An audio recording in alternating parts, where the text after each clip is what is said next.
and we've got a great panel here.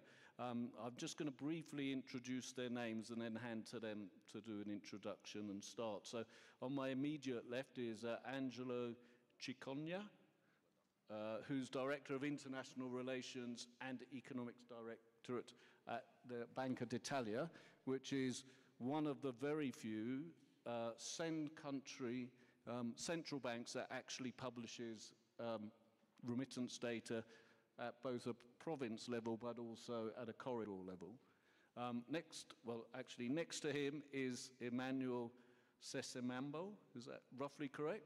Who's the head of External Sector Statistics Division at the Statistics Department of our neighbours here at the Bank of Uganda. So Robert's going to talk to us about a number of areas, but one of the things they do that not many others do is look at how to measure informal remittance flows.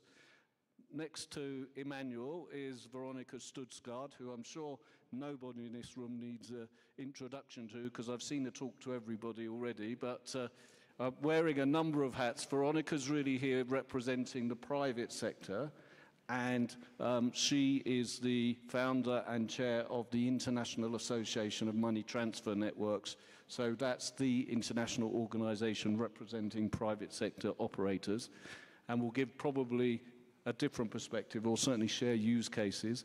And then last but definitely not least, we have Professor Robert Mudida, who is, I'm going to have to read it, Director of Research at the Central Bank of Kenya. So we've got a great panel. You can see a mixture of send and receive country central banks and the private sector.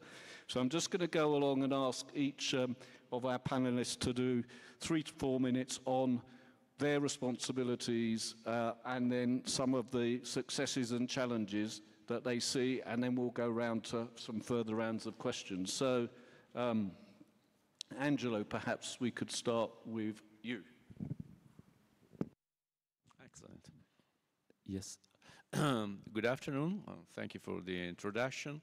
My name again is Angelo Cicogna. As Leon mentioned, I'm with Banca d'Italia, which is Italy's central bank, and I'm currently a senior manager in the International Relations and Economic Directorate. I would like to thank, first of all, the organizers for inviting Banca d'Italia to join this event, which makes a very important contribution to our common endeavor towards leveraging remittances for economic development and sustainable development. Italy is firmly committed to this goal, and we take active part in various international fora in this field, including especially the G20 GFRID initiative, which we have the privilege of co-sharing together with our friends of India.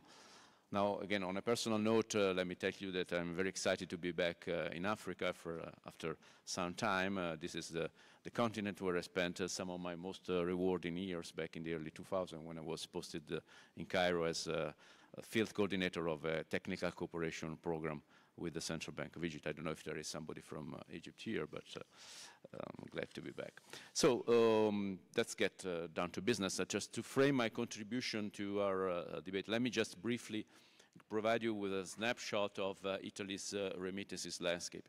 Well, Italy is now home to a sizable group of foreign workers, which is a result of sustained inflows of migrants over the last several decades. We now have over 5 million foreign residents in the country, which accounts for nearly 9% of Italy's total population. More than 1 million of them come from Africa, with the largest communities coming from Morocco, Senegal, and Nigeria.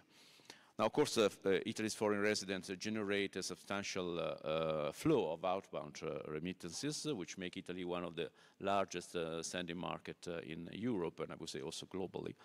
Last year, just to give you a couple of figures, total workers' remittances sent from Italy through regulated channels, which are the ones that we monitor, exceeded $8.5 billion, I should say.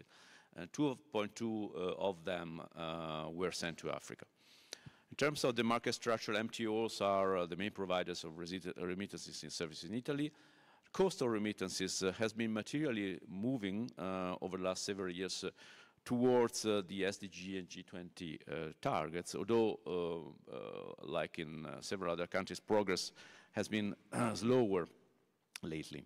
Anyway, according to the latest World Bank measurements, the average cost of remittances from Italy is now slightly below 5%, which makes us the cheapest country in G8 and one of the countries with lowest remittances cost in the G20. Now, what are the key features of Italy's statistical framework in the field of workers' remittances? Here, of course, Banca d'Italia has a central role because we are in charge of producing and disseminating statistics on workers' remittances as part of our broader responsibility for the compilation of the country's balance of payments. So how do we approach this task and what outputs are released from this process? Let's start with data collection. Now the source, and this is a key point, the source of our flow data on workers' remittances are the reports that financial institutions provide regularly to Banca d'Italia due to its role in the prudential supervision of the Italian financial system. So we get data only and directly from financial intermediaries that are providing remittances services, be them banks, MTO, or the postal service. Now, a key feature of our system is that data, both for statistical and supervisory purposes, are transmitted to the Banca d'Italia through a simple, single integrated reporting framework, which, by the way, also takes care of anti-money laundering purposes. The consequence of this is that the reporting burden for intermediaries is much lighter than would be the case if different functions were served by different reporting flows. What data do we collect? Well, data collected from each intermediaries concerning outbound worker remittances are quite granular. We regularly collect on a monthly and a quarterly basis from each intermediary the number of operations performed, the total amount, but not only the total amount globally, but the total amount divided by counterparty country, so the destination country. In addition to that, we also collect data on the province of residence of the payer. In terms of, one other thing that I would like to mention is that there is no lower threshold on the amount of data. So every single euro which is sent out of Italy through regulated channels is captured by the statistics. The data compilation and transmission is highly automated through a software which has been developed in cooperation with Banca d'Italia over the years, which serves to directly connect the databases of the intermediaries into the reporting framework. So again, this reduces cost of reporting and the risk of mistakes. So what data do we disseminate? And then I stop here and leave it to the other speakers. Well, of course, we do publish monthly the total amount of outbound remittances for us within the framework of the balance of statistics. In addition, on a quarterly basis, we publish a breakdown of outgoing workers' remittances by the destination country. And on an annual basis, we supplement this information with an additional breakdown by the province of residence of the center, which makes for a number of hundreds of corridors which are reported. All this data, this is an important point. I mean, what do we do with that, and what kind of service we intend to render to the community with them, are available in a dedicated section of our website. And they are stored in a specific Excel file, so it's very easy to be used, downloaded, and integrated, of course, with other databases. I will stop here and then maybe pick up later. Great, thank you, Angelo. I think that was really interesting, and I guess not everybody in the room actually knew that this information was available, but the fact that it is a good example to many other countries. And I know, without putting words into your mouth, but I'm sure you're quite willing to talk to some of your counterparts in other countries to help guide them in some ways there. Robert, okay, if I come to you from the Central Bank of Kenya, know you're going to describe some of your activities. For those of you who don't know, CBK has actually been very active and really improving its engagement and publication of statistics. I'm sure since Prime started, that was a main driver, Pedro. But anyway, we've seen a lot of improvements. So perhaps you could share what you've been doing and how you see things going forward. Okay, thank you very much, Leon. Good afternoon, ladies and gentlemen. Yeah, so from the CBK side, there's a lot happening. And just to say, first of all, that remittances play a very, very critical role in the Kenyan economy. I think the governor, our governor, who was presenting this morning, alluded to this when he said that Kenya is the third largest sort of recipient of diaspora remittances in sub-Saharan Africa. And these remittances have increased a lot over the last decade. So much so that last year we had a record inflow of diaspora remittances of over $4 billion US, making up about 3.6% of Kenya's GDP for 2022. Yeah, so they play a very important role, of course, in foreign exchange inflows, critical part of the secondary income of the balance of payments, also more specifically in livelihoods, so in meeting critical development outcomes of recipients, basically for household expenditure, health, education, and of course some of the remittances also applied in investments, different types of investments in the Kenyan economy. So getting to the data side, we're one of, let's say, a few sub-Saharan African countries that have basically release regular remittances data. Actually, we release remittances data monthly. We were recently trying to do an analysis of persistence of remittances for several African countries, and we could only find 6 African countries that had remittances data at monthly frequency. Only 6. We looked everywhere. We triangulated different sources, and we found only 6 that do it at monthly frequency. So we do it, so we release every month. This is publicly available on our website. It appears in a weekly bulletin. As soon as we've compiled the monthly data, it appears in our weekly bulletin. So then it's available as well in our website, in the different publications that we have on the website. And this data is obtained. It's formal remittances data. So it's obtained from different payment service providers, banks, and mobile remittance companies, and so on. Yeah.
1,300 respondents from different parts of the world, where you have the Kenyan diaspora. Got a lot of granular, interesting data on basically the motivation for migration of people, which turned out to be mostly most of the migrants were people who had gone for education or work. Most of them were in relatively stable jobs, so that explains part of the stability of the remittances. But they also brought out very interesting aspects like cost of remittances. So now we were able to get a sense. So we found out that the average cost is 4 to 5% of the amount remitted is actually spent in remitting. The SDG target is 3%. We found that Europe and Asia are relatively more expensive. So these are in the region of 6% of the total amount remitted. We found out about channels. We found out about who they remit to. We found out challenges in remitting, how the funds are utilized, etc. So we got much more detail for that, and we realized that was the way to go, also to get much more granular data. And right now, and I end on this because I know the other speakers also have a lot to say, is that at the moment we're in the process of doing a household remittances survey, now from the recipient side to primarily, so to understand that better. And this is going to have a number of innovations. Remember, I mentioned the monthly data is formal, so we don't have informal. So we haven't captured informal remittance channels. So now this one will attempt to capture, because it'll go to the household level, using a sampling frame that was utilized in the census, Kenya's population census of 2019, and also using the enumeration areas. It'll be the first sort of nationwide household survey, very detailed. It will capture informal flows. It will capture remittances in kind, because of course the other ones that we capture are not in kind, so they don't capture in kind, like when remitters give electronic goods and so on, that kind of thing. So that's not been captured. So this will capture even in-kind remittances, informal remittances as well, inbound remittances, but also outbound remittances, which will be a major innovation because we focused a lot on inbound remittances. So we want to have a sense also on the outbound side. So this is in progress. We've already done the pilot testing, and we're hoping to complete it by the end of this year. And that, I think, is going to give us very interesting granular data as well that will contribute to greater understanding. I would say, finally, of course, one of the challenges is we would want to do more comparative work, like the work I mentioned on looking at several countries, looking at sort of trends in remittances, doing some analysis. But we would want some uniformity in terms of compilation of data, because there might be differences in compilation among the different countries, so you don't know if you're comparing exactly the same thing. So it wants some kind of standardization, some kind of broader stakeholder involvement to be able to sort of get more insights and to have, for the data to have greater application, but also now initiatives are rising at African level, broader African level, like African Union level, to come up with sort of regional approaches to attracting remittances, to measuring remittances. There's a great move towards harmonization. So I want to move more sort of in that direction. Thank you. Thanks for that, Robert. So there's a lot going on, obviously, and I think, some of the points I took is it's not just all about quantitative data. There's quite a lot around qualitative data as well. We need to look at outbound, because most of the data in Africa is inbound, and there's a whole series of other things. So thank you for that. Emmanuel, perhaps if we can come to you now, so from just up the road in Uganda. So it'd be useful to get your perspective, and as already highlighted, we know you do an amount of work on measuring informal remittances, so if you could touch on that as well. I'll pass the floor to you.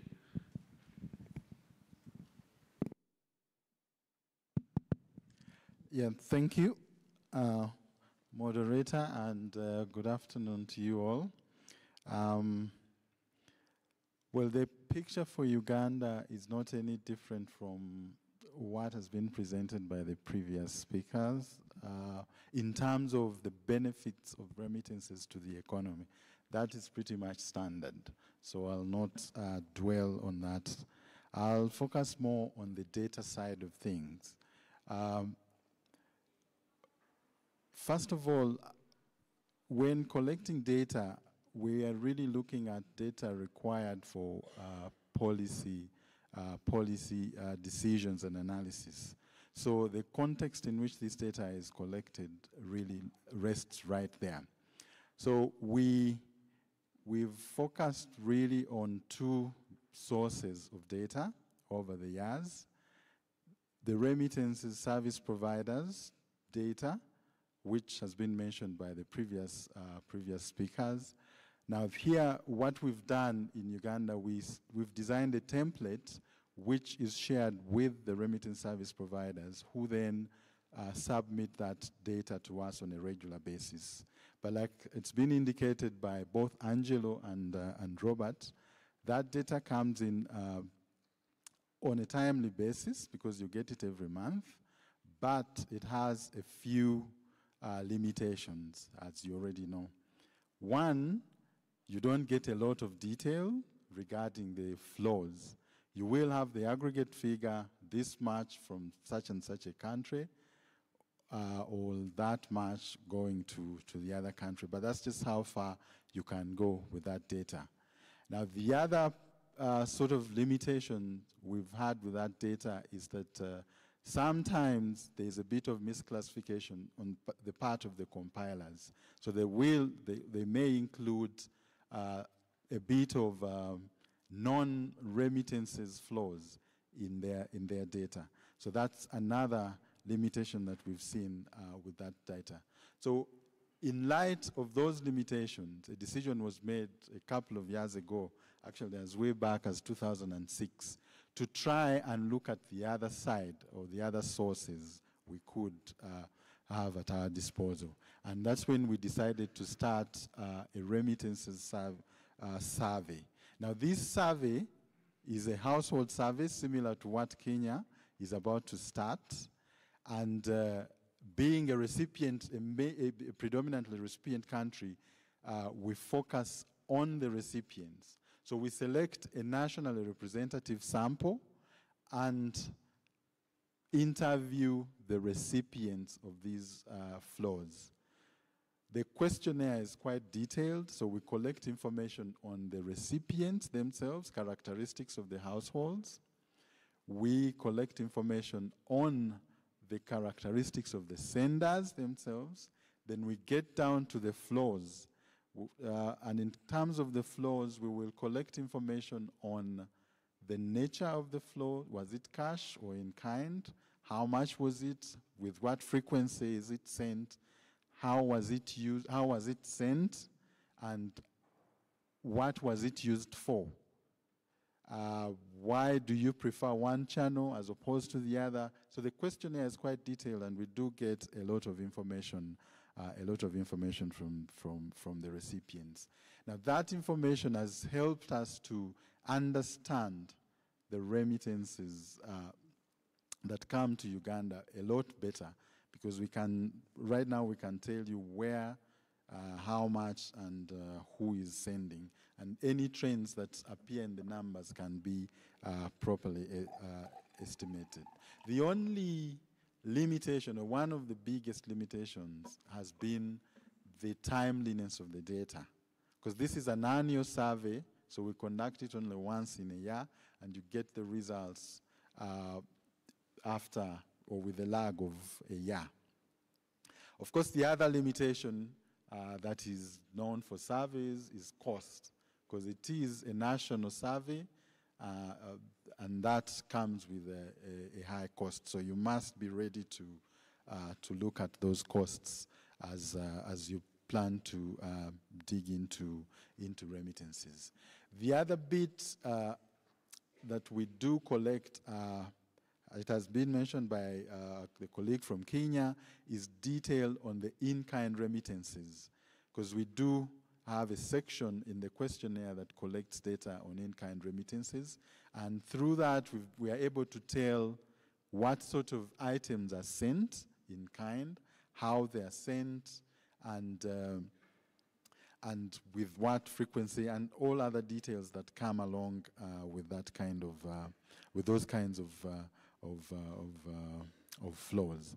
Basically, that's on the side of collection. In terms of publication, publication has largely been in form of a report, an annual report that we make available on the Bank of Uganda website, as well as sister organizations like the National Statistics Office. That report will be available with all the details.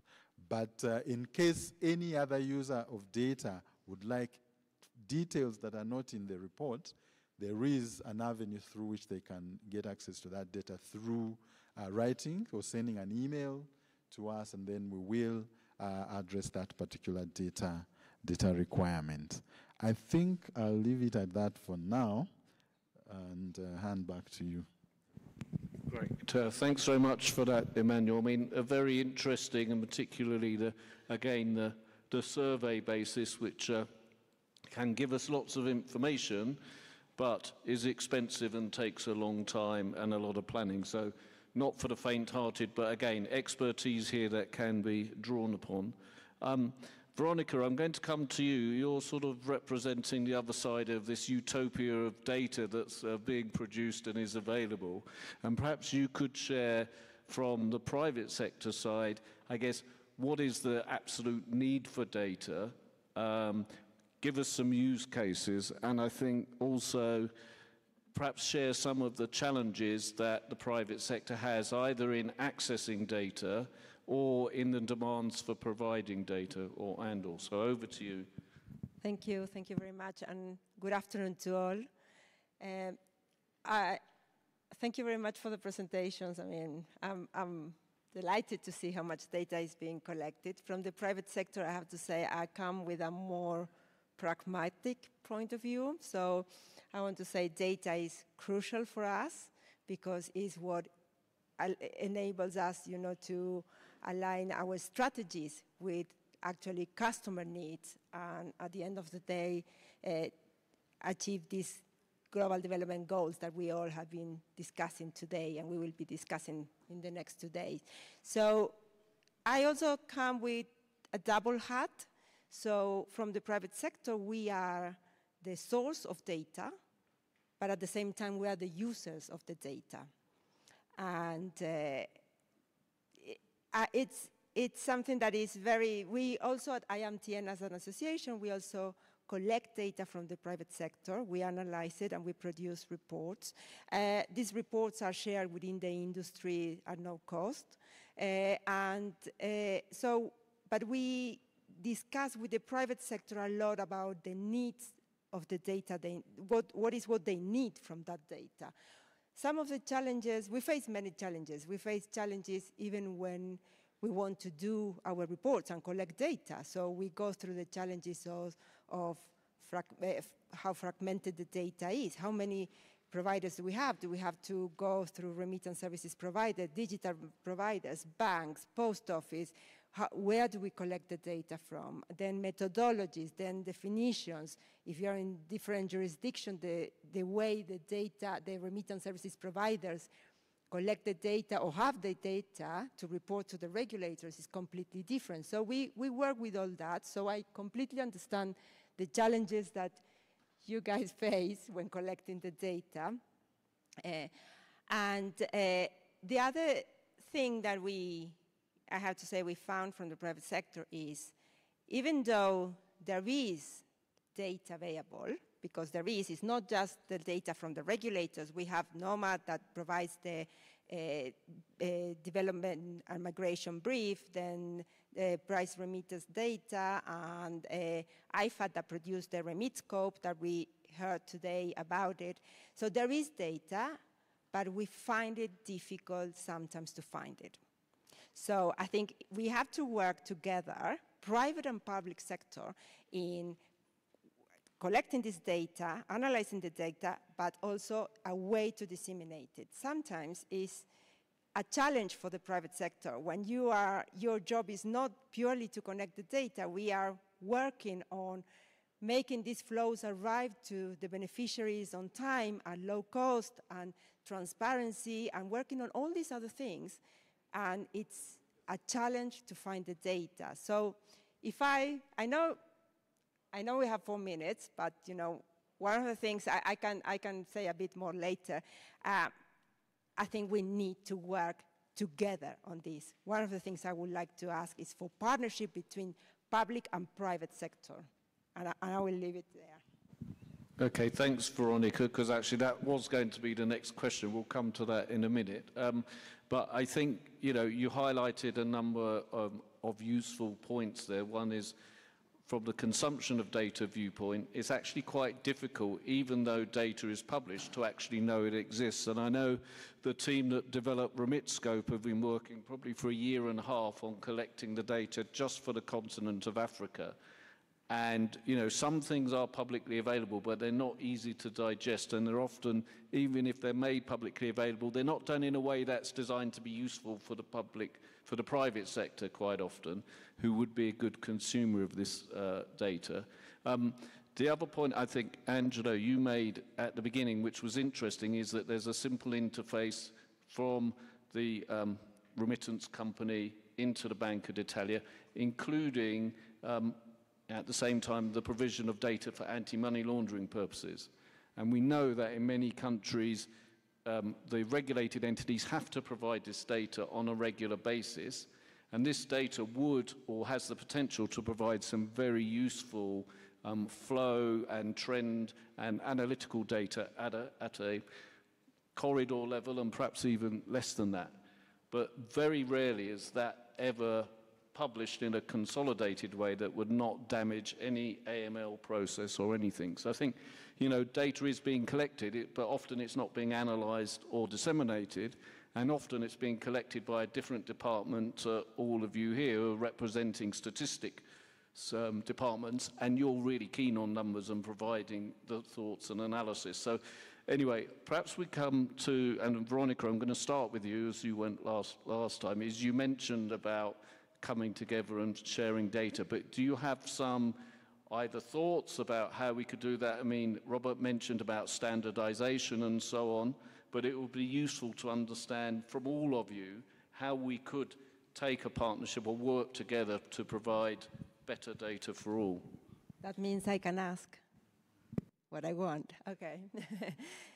So I think when it comes to data, one of the things is we have, if we look at what we have the what NOMAD is doing with the bilateral remittance data. That's incredibly useful for the private sector, but it has not been updated. When was the last time? 2021. And what is that data? Remittance? No. The methodology is based on migration. So we want migration, remittance data. So if we could combine, you ask for it. If we could combine something that is like that with something of what Bank of Kenya is doing, and I mean, if we could do a combination of some of these, also try to include some of the informal flows. I know it's very difficult to capture that, but if we could, and if we could have all that, at least, I know it's very difficult, but if I could have one platform to go, to be honest, I mean, only working in Africa, I don't have the time to go to 54 websites every month to analyze that data and check it. So if we could have one platform where all this data is gathered, that would be amazing, I think, for the private sector. That will help us to align our strategies, to work, to identify which one are the corridors where we need to emphasize, where we need to check pricing. You know, we are all talking about, I mean, I'm also sitting I'm also working with the G20 on the Building Blocks project. We are all talking about this, but we are also, if we put everything in one platform, we will stop duplicating work. That's another thing. I'm sitting in so many roundtables where we discuss data and it's the same data and it's not sometimes shared. So if we could do that, that would be great. So I think let's work together on data. That's my message. To empower the consumer, please. That's great, thank you, Veronica. I'm going to come to each of you, but of course we did see a platform about 3 hours ago. So hopefully this is all a really coordinated and very slick presentation to link back to RemitScope. But actually, I think there is a platform that could work, and I think what we would encourage everyone is to submit data to that platform, and we work and to provide feedback. What is it you actually want? What could be provided, etc. Now I see Pedro sitting there, so I assume we haven't got all day, but we've probably got 5 minutes. So, Emmanuel, why don't we come to you, and perhaps you can answer the question about how can we work together, and whether that's, you know, you guys as the central bank statistics offices, but more importantly, actually with all the stakeholders. Your thoughts on that would be gratefully received. Yeah, I'll pick up from the point you've just raised, that there is a platform in place. What we need to do is organize all stakeholders, particularly those of us that do compile data, to submit that data on a regular basis, such that whoever needs it can always pick it up from that platform. I've seen that work under the East African community. If you want data on, say, trade statistics within the EAC, we all compile as members of the East African community, send it to the Secretariat, who then put it together and publish it. So if you need data on these countries, you will find it there. So we need a similar initiative. Now, I want to address one issue on the challenges of data for the compilers like us. If you look at remittances data, there are just a handful of players, particularly the big ones like Western Union, MoneyGram, those kinds of players. Of course, there are a couple of others that have come on board in recent years.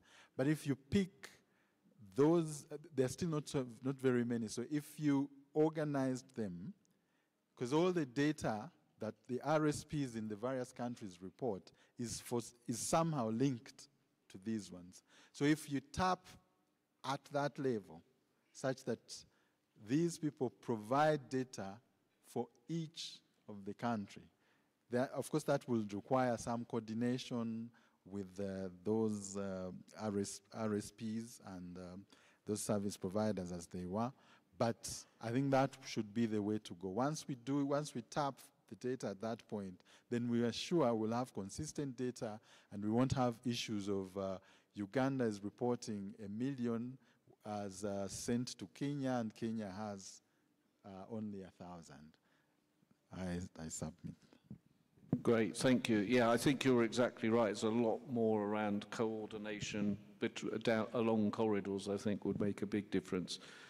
Robert, perhaps you could share some thoughts on how we can all work better in 2 minutes, if that's okay.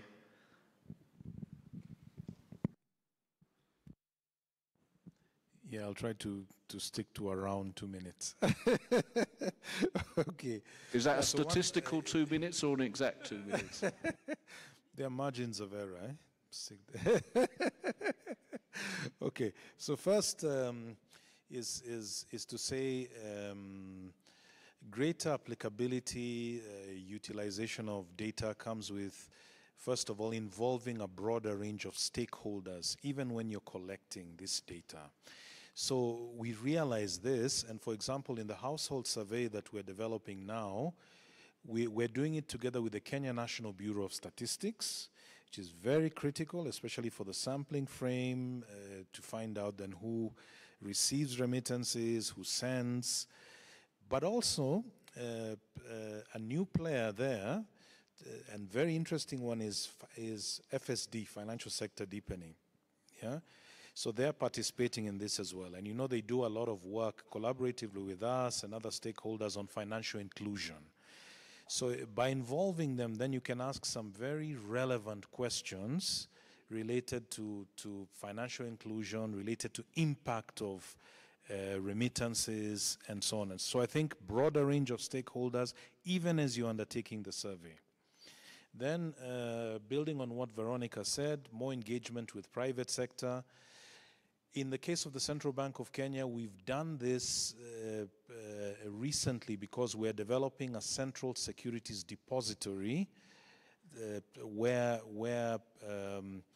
the diaspora is going to be able to invest in government paper just through mobile money technology, and members of the public as well are able to do that. So in order to develop that system, that CSD system, we had to consult a lot with the public, with critical stakeholders, to understand their needs better, involve them in the testing of the system. So the diaspora now have ways to invest as well, and ways to, sort of apply their funds in different ways. And then just, I think the broader movement towards integration on the African continent, I think is a great opportunity, because now we're talking about the African Continental Free Trade Area, and I think that's a great opportunity to also introduce elements of the remittances debate there. So as we're developing sort of instruments for greater trade facilitation, then we can bring in aspects of harmonization of data that also touch on remittances. So I think that's a great entry point to go with the broader continental integration agenda, and then bring in sort of harmonization, joint collection, and joint access of data. Thank you. Great, thank you for that. I agree with all of those. Angelo, you started us off. Perhaps you'd like to finish now by sharing your thoughts on how we can work even more closely together. Pleasure, thank you very much. Well, we're talking about strengthening cooperation in the field of data. And I certainly subscribe the opportunity to do all we can to bring together all available data to the benefit of users, policymakers, business practitioners, academia and research center. So RemitScope, of course, can do a great job in that area. The question I would like to draw your attention here is, in this context, is I think it's not just a question of bringing together and making generally available more data, but also of reflecting together on what kind of data we do need. Because I think that we are in really a critical juncture in the process of evolution of the remittances phenomenon, economic phenomenon. On the one hand, we have a gradual, spreading, of course, which is very welcome, of digital channels, which is beneficial to the reduction of costs and so on and so forth. At the same time, quite, contradictory, we are witnesses in Italy certainly, but I think globally, a slowdown in the pace of progress towards the achievement of our goals. So I think it's time to reflect together on what's going on and how we can act on that. Let me mention just quickly an example of how we are trying to do that within the context of an ongoing cooperation, which is quite a trademark of our approach towards reaching out to other stakeholders in this field. Internationally, I mentioned the participation in various forums, but also national. We have what we call an intergovernmental table on remittances, which brings together market players, institutions, research centers, and various stakeholders. We have launched with the active collaboration of CESPI, which is an important think tank, which is part of that network, and his director will tell you more perhaps tomorrow, because he's going to speak in a separate session, is our friend Daniele Frigieri.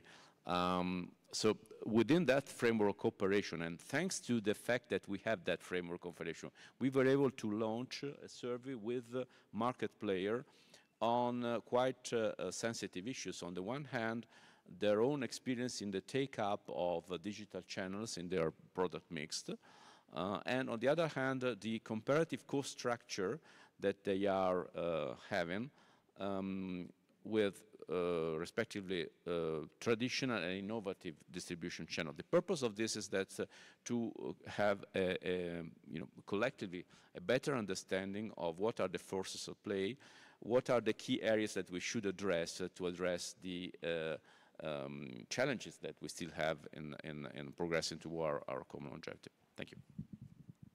Great, thank you very much for that. So it's quite hard to sum all of that up, and I'm probably not even going to... Can I add something, please? You won't have time to get an answer. I just want to leave the question for everyone. I would like to say, can we approach those regulators, those central banks that are in some cases collecting data and not sharing, or not collecting data, and understand what's the reason for that? Because maybe we should also approach them and engage with them to work together. Here we have 3 central banks that are actually sharing data. So what happened with those that don't? I know these conversations, I have it before, Luis, with you, regarding bank de-risking. It's the same situation. So let's talk to those that are not sharing data or are not collecting. And same thing from the private sector. I think it should be both ways. Thank you. And now, yes, you can close. Is it okay to go now? Well, it's funny, because I was just going to say pretty much the same, but not as eloquently as you just said it. I mean, I do think, obviously there's a massive demand for data, which is great. I think we'd all make a plea to build on the Remit Scope Africa to go much deeper and broader and really share knowledge. But I think the other thing that comes out is, Nomad is driving an international approach to improving remittances data, originally from a base of balance of payment. I think what we're really looking for here is anybody who is collecting the data, find a way to get that to be shared. And I think, as you say, ask.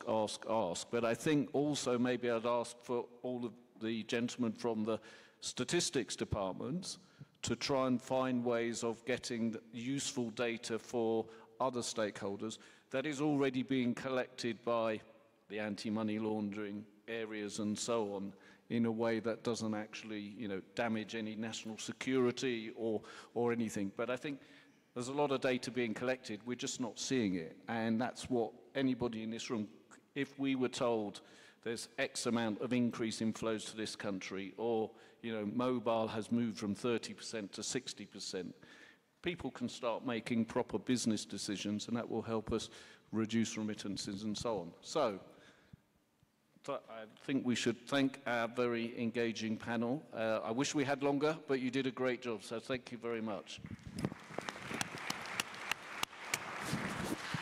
And Pedro, what you're going to do the next? Oh, we got a photo.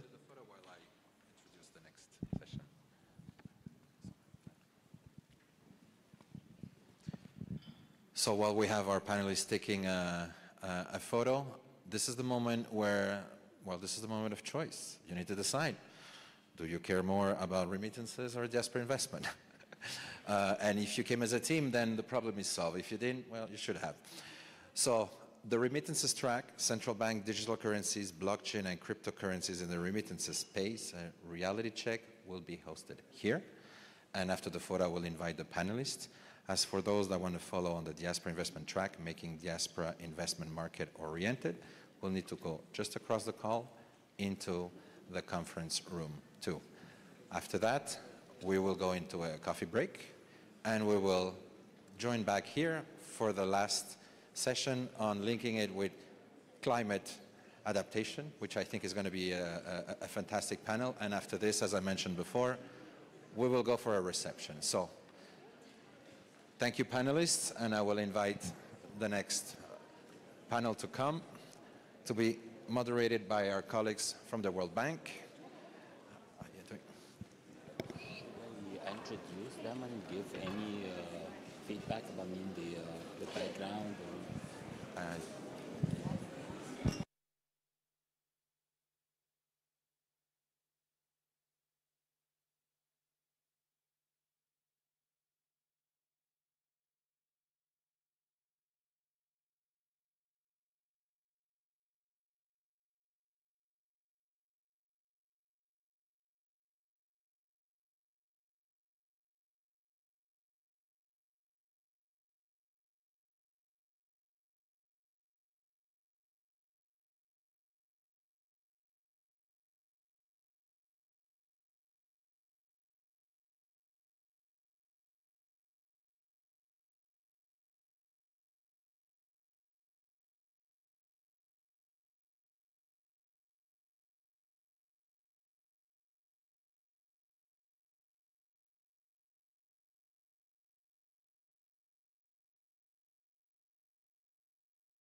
Ladies and gentlemen, we're about to start. So again, if you want to stay on the remittances track, you're in the right place, on the diaspora across the hall.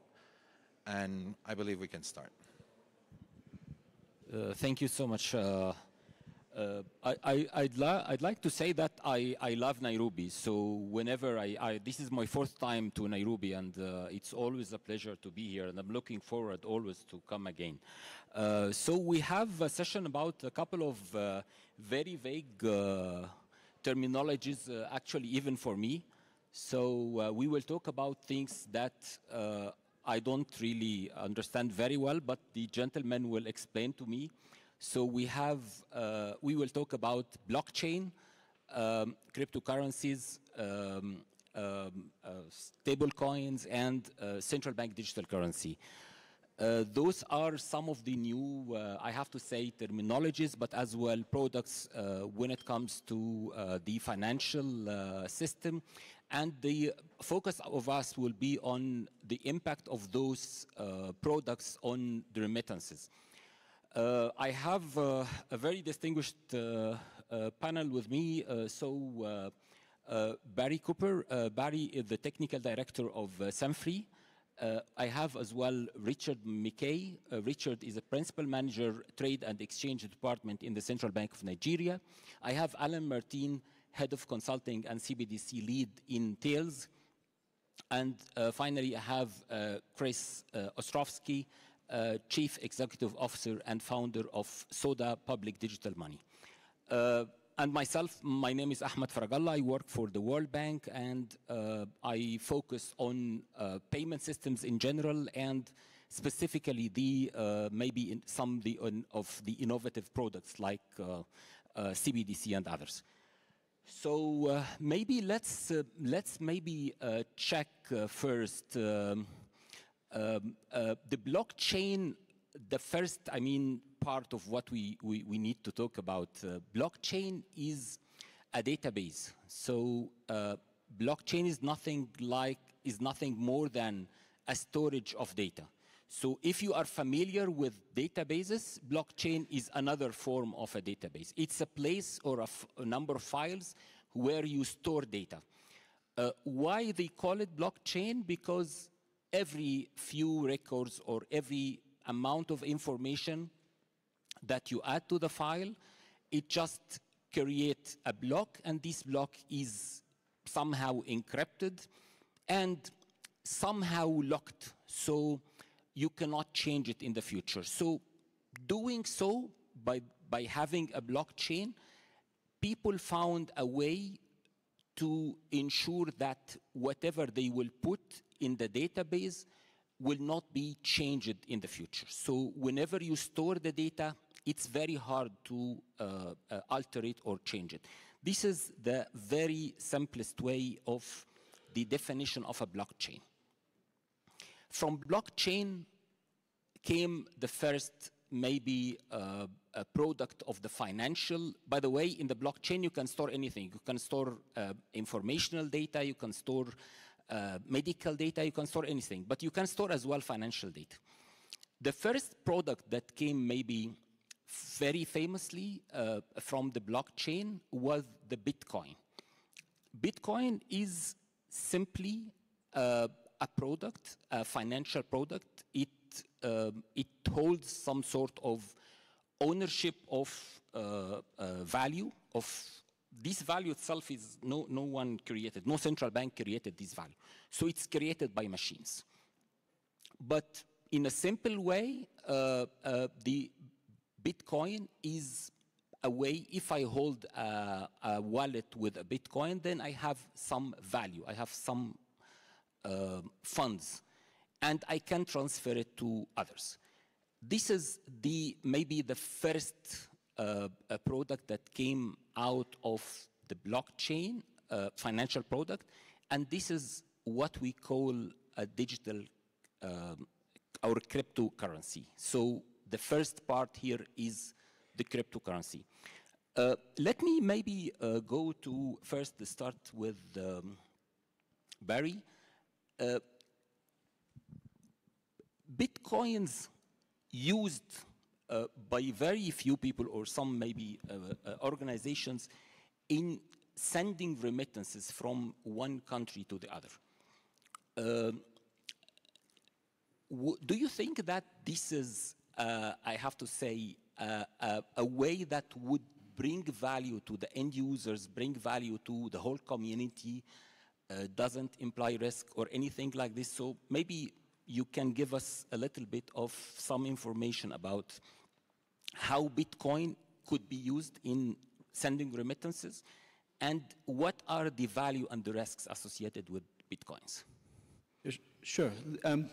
So technically, yes, it's possible. And we've worked with remittance service providers that actually use it. But it just depends on how you use it and what the regulatory framework is that it operates within and what the risks are. So that's very important.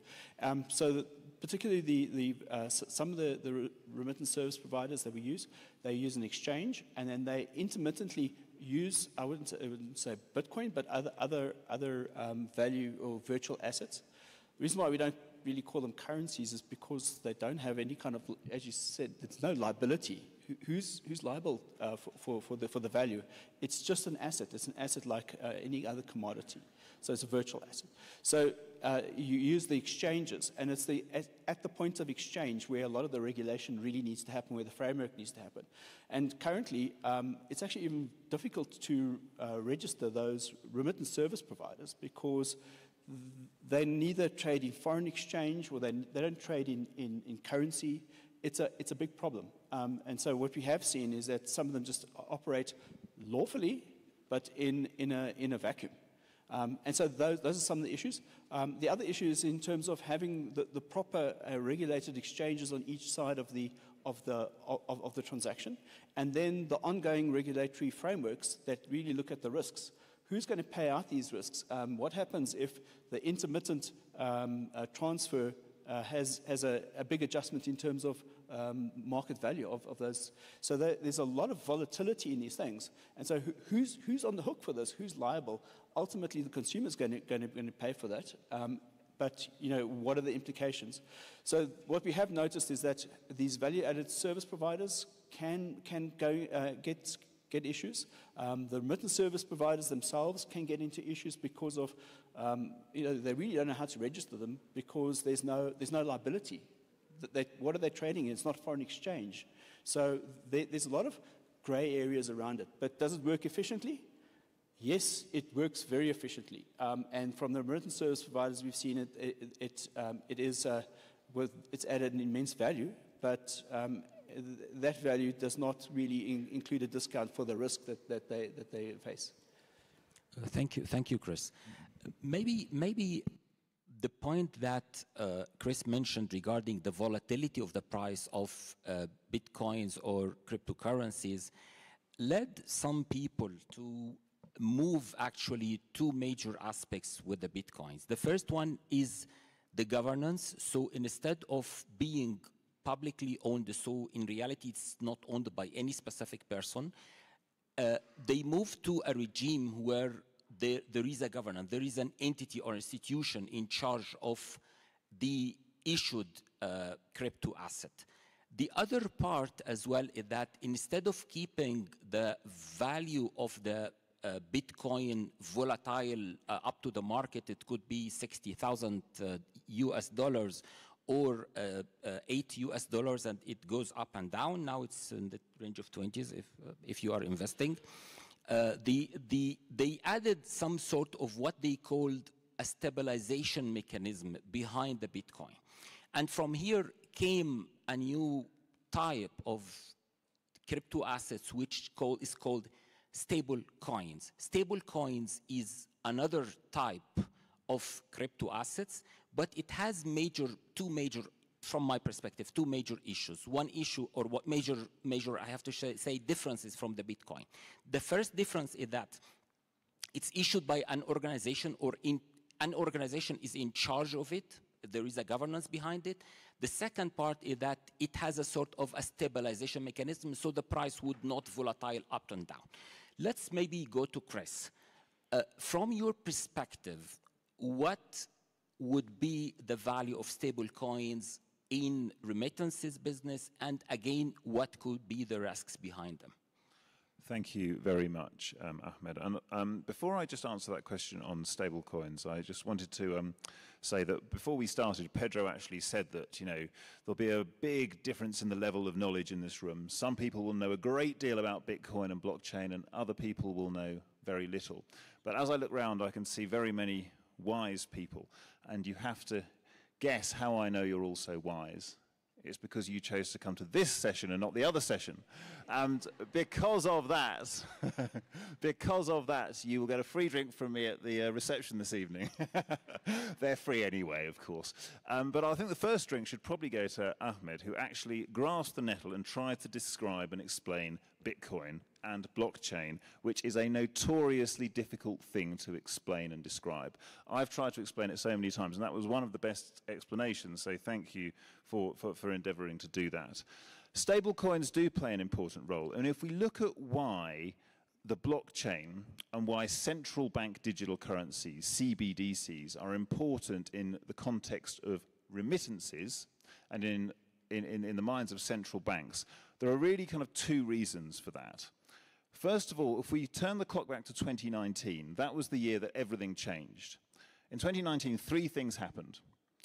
China publicly announced that they were trialing their own CBDC, the yuan. They publicly announced that. There'd been rumors, but they announced it publicly.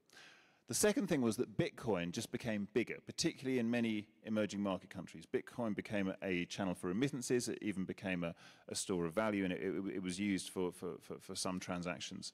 But the third thing by far, and by far the biggest thing, and you can divide history into before and after this moment, was when Mark Zuckerberg and David Marcus said, we're launching our own Facebook dollar. We're launching Libra. Since then, everything has changed. I've been working with central banks for many years, and I was working with them at that time. And the thing that really terrified them wasn't that it was such a crazy idea, wasn't that it was Facebook that was doing it, it was how feasible it was. It is perfectly feasible for Facebook to create their own dollar, and everyone in this room could use the Facebook dollar for peer-to-peer transactions, cross-border transactions, remittances. They were going to build their own blockchain to do it. It was perfectly feasible. And that made the central banks run to the hills. And so since then, we have seen central banks looking far more closely at blockchain-based currencies, stable coins, cryptocurrencies, and also central bank digital currencies. And I think, what does the blockchain offer, which is so different? I think there are three things. Cost, it's a fraction of a cent to send money. Speed, there's atomic settlement, so you can settle transactions immediately. And traceability. And if you think of all the things we've been discussing today, we were just discussing data on the previous panel. The traceability will give you complete access to data if you wanted to do that. Speed, you can you don't have to wait for your money, and the cost is far lower than even the Sustainable Development Goals target. So this is the reason why it holds such appeal, such captivating appeal. But just because it can do those things doesn't mean that it will. You have to find a practical use case, a practical way of applying these advantages for remittances and for central bank money. And stablecoins is certainly one of the ways of doing that. I think when it comes to stablecoins, at the moment we have privately issued stablecoins. I still call stablecoins public money. When I use the term public money, I mean anything that's denominated in a pound, a rand, a shilling, a dollar, a euro, but it's privately issued. And many central banks are looking at both CBDCs, their own form of token money, and a form of stablecoin that could, say, be issued by a bank or a fintech or a remittance provider. And the stablecoin which is authorized can then play the role with some of the advantages in terms of speed, cost, and traceability that I was describing. Thank you so much, Chris. So moving from the cryptocurrency to the stablecoin, the third maybe product that we will discuss here, and we will focus on it the rest of the session, is central bank digital currency. Central bank digital currency, again, coming to the definition, it's the simplest way is to compare it to the banknote and coins that you hold in your pocket. The only difference is that it is in a digital form. So the banknotes and coins are a liability on the central bank, and the wallet that would hold the CBDC, again, the value there would be a liability on the central bank. This is a very economical issue, and I'm sure it is very confusing. Whenever you use your card or maybe wallet to buy or to pay to someone else, to pay to the merchant, for example, using your own card, the card reflects a balance in your commercial bank account. So from economic perspective, this is commercial bank money. This is not central bank money. Yes, it is somehow, there is an agreement between the commercial bank and the central bank, and they are under supervision and everything. But this is not the money issued by the central bank. This is a money issued by the commercial bank. Commercial banks make money. Commercial banks issue money. So on the central bank, if you will have a wallet with a CBDC, this would be a liability. Search of digital currency from 2017, but in 2001, we deployed the first digital currency in Africa called the e-Naira. Why did we? Because globally there has been a decline in the use of cash, and we know there's been an increase in private monies, and also there's been an explosion in digital payments. So the central bank went ahead to make sure it catches with reality, because that's the reality. There's no going back on digital payments. So the central bank deployed the digital currency. For a country like Nigeria, 81% of the population has access to a mobile phone. And if you have access to a mobile phone, not up to 40% of the population has bank accounts, but 81% has access to a mobile phone. So deploying the e-Naira will mean having more reach to whoever has a mobile phone. And we went ahead and opened up a sandbox so that, and we have already proposals, and it's almost going to be deployed for future phones as well. We have online, offline payments as well. So for questions that will be asked is, what if I don't have a smartphone, what do I do? So future phones have been there. We have a system called a USSD. So you can make payments using USSD. You can make payments offline mode. You can make payments on future phones. And that way, I said 81% of people have access to phones. And if they do, and then 81% of people now have access to their e-Naira wallets, if we get the adoption right, it means more people are going to be brought into the financial service. And that will improve on the financial inclusion. Thank you. Thanks a lot, Richard. Actually, the World Bank has a position here, and we always say that CBDC is not a panacea for financial inclusion, but it could support the other activities that the central bank is doing when it comes to financial inclusion. So it will not solve the problem by its own, but with other measures, it could help in enhancing the access to finance.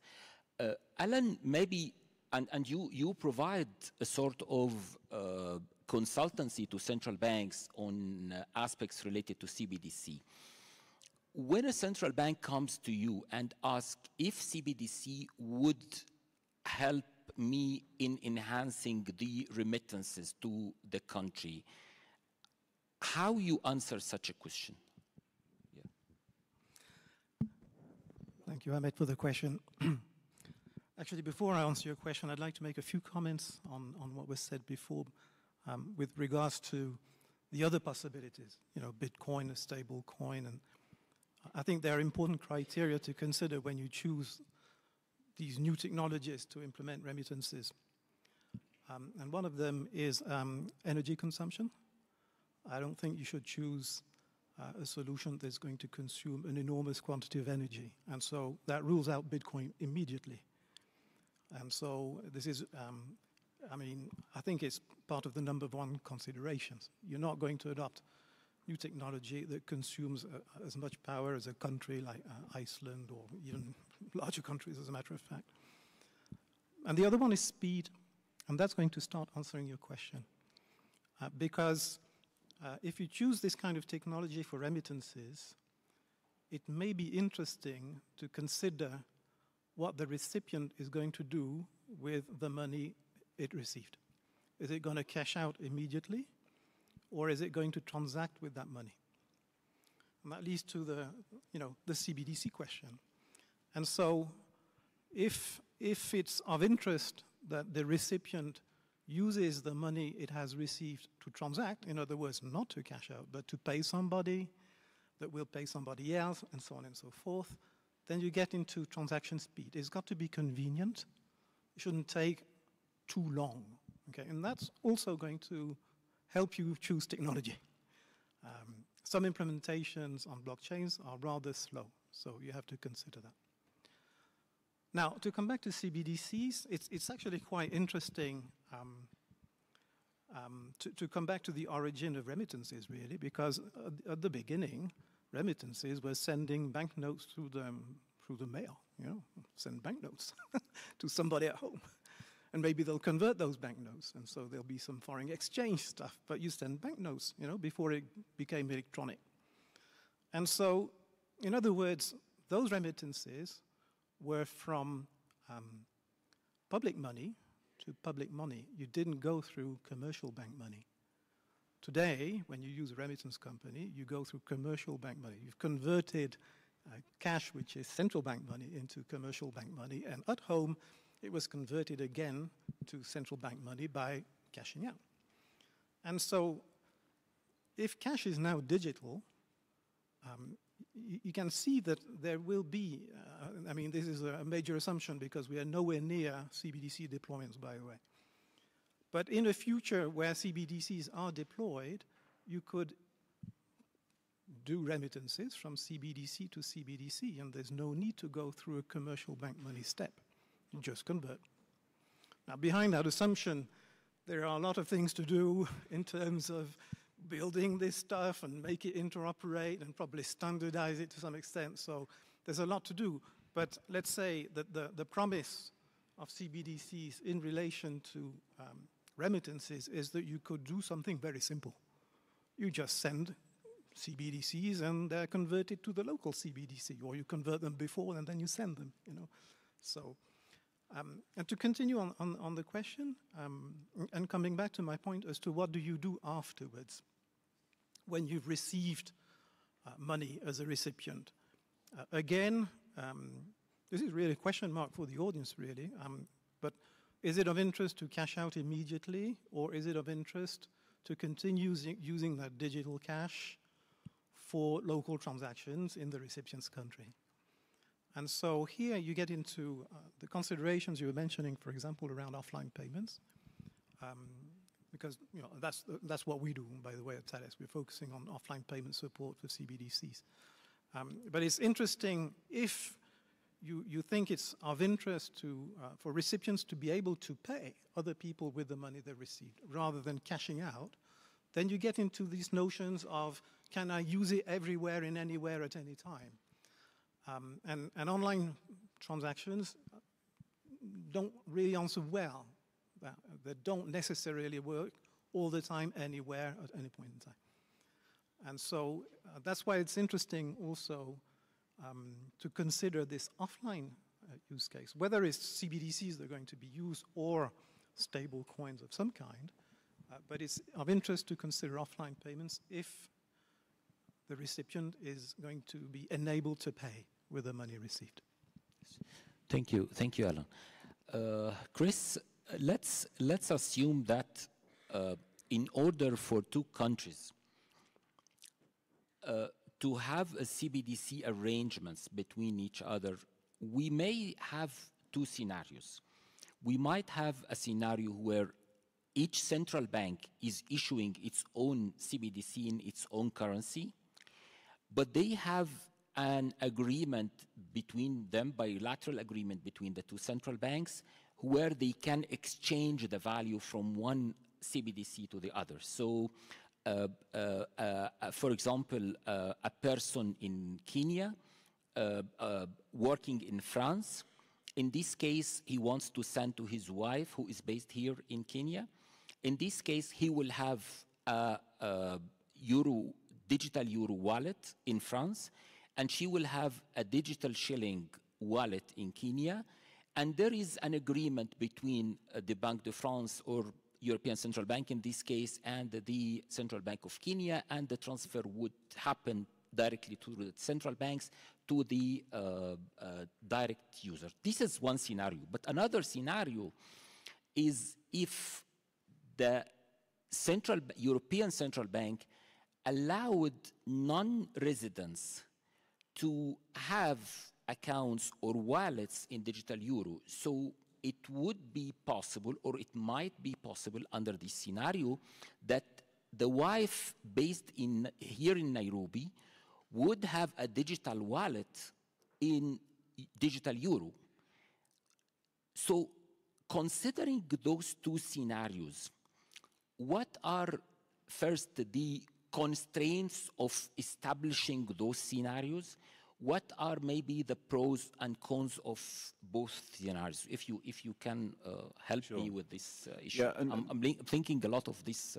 Indeed, and it's important, I think, to think ahead in the way that you have, and sort of to show what, I mean, this is what Dario spoke about. He in the panel earlier, he envisaged a situation where your WhatsApp was as closely linked to you as your home nation's wallet. And if you had a shared wallet with your mates or with your family, then when you went overseas, you still kept using that wallet. And this is probably some way away when we're talking about CBDCs. The barriers to that arrangement happening quickly are manifold.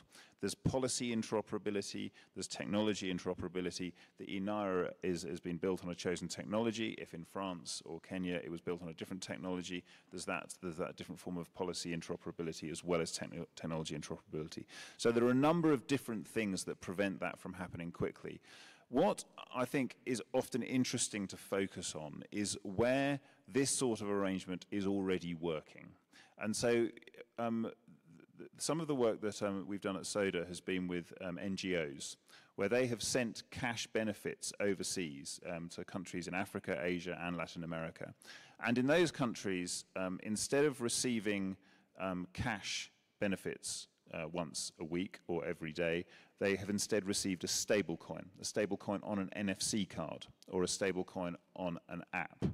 And this is then spent as if it's the local currency with local nominated merchants within a pre-existing aid scheme. And there you can see that the donor in America can send a stablecoin donation and see the end user using it, and the charity, the NGO, have very good flow information. They can see how much money is spent, how quickly, how much is saved, what it is spent on, and then the merchants they can see how long it takes for the merchants to cash out. And so when you have those cross-border arrangements that are already working in quite narrow sort of aid cash deployment scenarios, the most interesting thing to do there is to try and repurpose those for private remittances.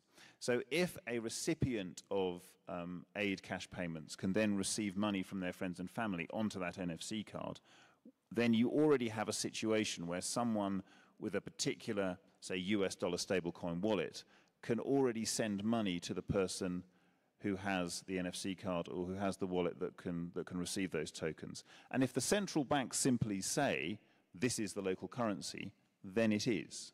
That is a CBDC, because they have minted one or they have created one. Now, this is only in pilot form, but the work we're doing at the moment is something which is gathering more and more interest with central banks in Africa in particular. And remittances is always the favorite use case for central banks. Why is remittances the favorite use case? Because they can see the remittance flows. Central banks would absolutely love that. They can also, if it's in a certain type of token form, see how and where the money is spent. Very useful for policy making. See how much money is spent on staples, how much is spent on education. You can also then see, you can protect the country from dollarization. You don't have to import cash dollars because you can see the money coming in at that. And the velocity of money, the actual economic impact, is quite far-reaching. one of the things about the delay and the cost is that remittances are not spent immediately. This can overcome some of that. So even though these are only pilots, and it's a different question when it comes to scalability, or what you're describing, which is a mass interoperable system of multi-token wallets, that we're not close to. So my sort of approach to this is focus on the use cases, get central banks interested in seeing the before and after experience for the sender and for the economy itself and for the central bank itself. And then from there we can say, well, okay, what technology can actually achieve this? And part of that is going to be making sure that the interoperable world that you were describing is easy to achieve. Thank you so much. Richard, I know that the Central Bank of Nigeria is actually a leader in this field, and specifically you are looking for a solution as well for the remittances. Can you explain to us your experience on this in this field, on CBDC, of course? Yeah. Okay, yeah. So one of the objectives of deploying the e-Naira is to increase cross-border remittances. And then we had proposed different options. In addition to the two you mentioned, currently, Nigeria has a bilateral currency agreement with China. And incidentally, the Chinese government wants to deploy the EU1. So we're already in talks to see how we can cross the two currencies. That's the e-Naira versus the EU1. At the moment, what's happening is we are proposing, which is going to be deployed next week, an option of payment in e-Naira for beneficiaries of diaspora remittances. So the situation is that international money transfer operators would have to open a merchant account with the Central Bank of Nigeria and then pre-fund or post-fund with the foreign currency, in this case US dollar. So the US dollar comes, it's ensured that it comes, and then the wallet is credited with the equivalent of the US dollar sent. So now the question is, what exchange rate are we going to use? Because everybody knows here that there's a huge margin, the disparity in rates from the official and the power market. So the good news, and breaking to that there's a unification of the rates. Just a breaking news, just happened like 2 hours ago in Nigeria now. So we just have one rate. There's no official, there's no parallel. Meaning we're going to achieve the deployment of e-Naira easily. So we have a rate which is just one rate. So wallets will be created, merchant wallet for the operators, and then funding into their accounts is strictly going to be from the CBN. No, the merchants will not be able to have that wallet credited from any other source. That is a way of monitoring. And so the operators will be responsible for making the transfers to beneficiaries. And now that will enhance cross-border remittances. Thank you. That's great news. So we have some exclusive news here on the panel. Yeah, that's interesting. But Barry, looking again to the CBDC, cross-border CBDC arrangements, one of the major obstacles that everyone was talking about when it comes to remittances is the long chain of intermediaries, of correspondence banks. Would the CBDC have a solution for this? Other issues, for example, related to the fees of the transfer, other issues related to the possibly exchange rate, as Richard mentioned here. How can cross-border CBDC resolve some of those issues?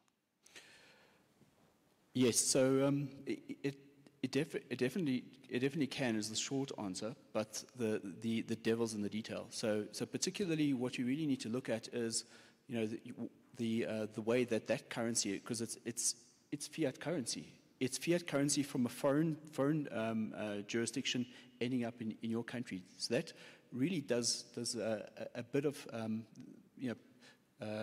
it has a big implications in terms of like balance of payments and other. Can your citizens retain that foreign currency? What does that do to your monetary policy, your fiscal policy? It can make a nonsense of it. So, or it can subvert your economy to a much more powerful country. So those are all the things that need to go into the mix, because you are dealing with, in that value chain, 3 different kinds of currencies now. You're going to have foreign fiat currency, sovereign currency coming through, you've got commercial currency, and you've got physical currency. All 3 have got different risks, different logistics, and they should be priced differently, but they're all at the same unit of account. So it's a very difficult thing to get around. You need to make sure that the regulation is in place, because in the digital world, you can only really claim your sovereignty or your national jurisdiction where you can control it.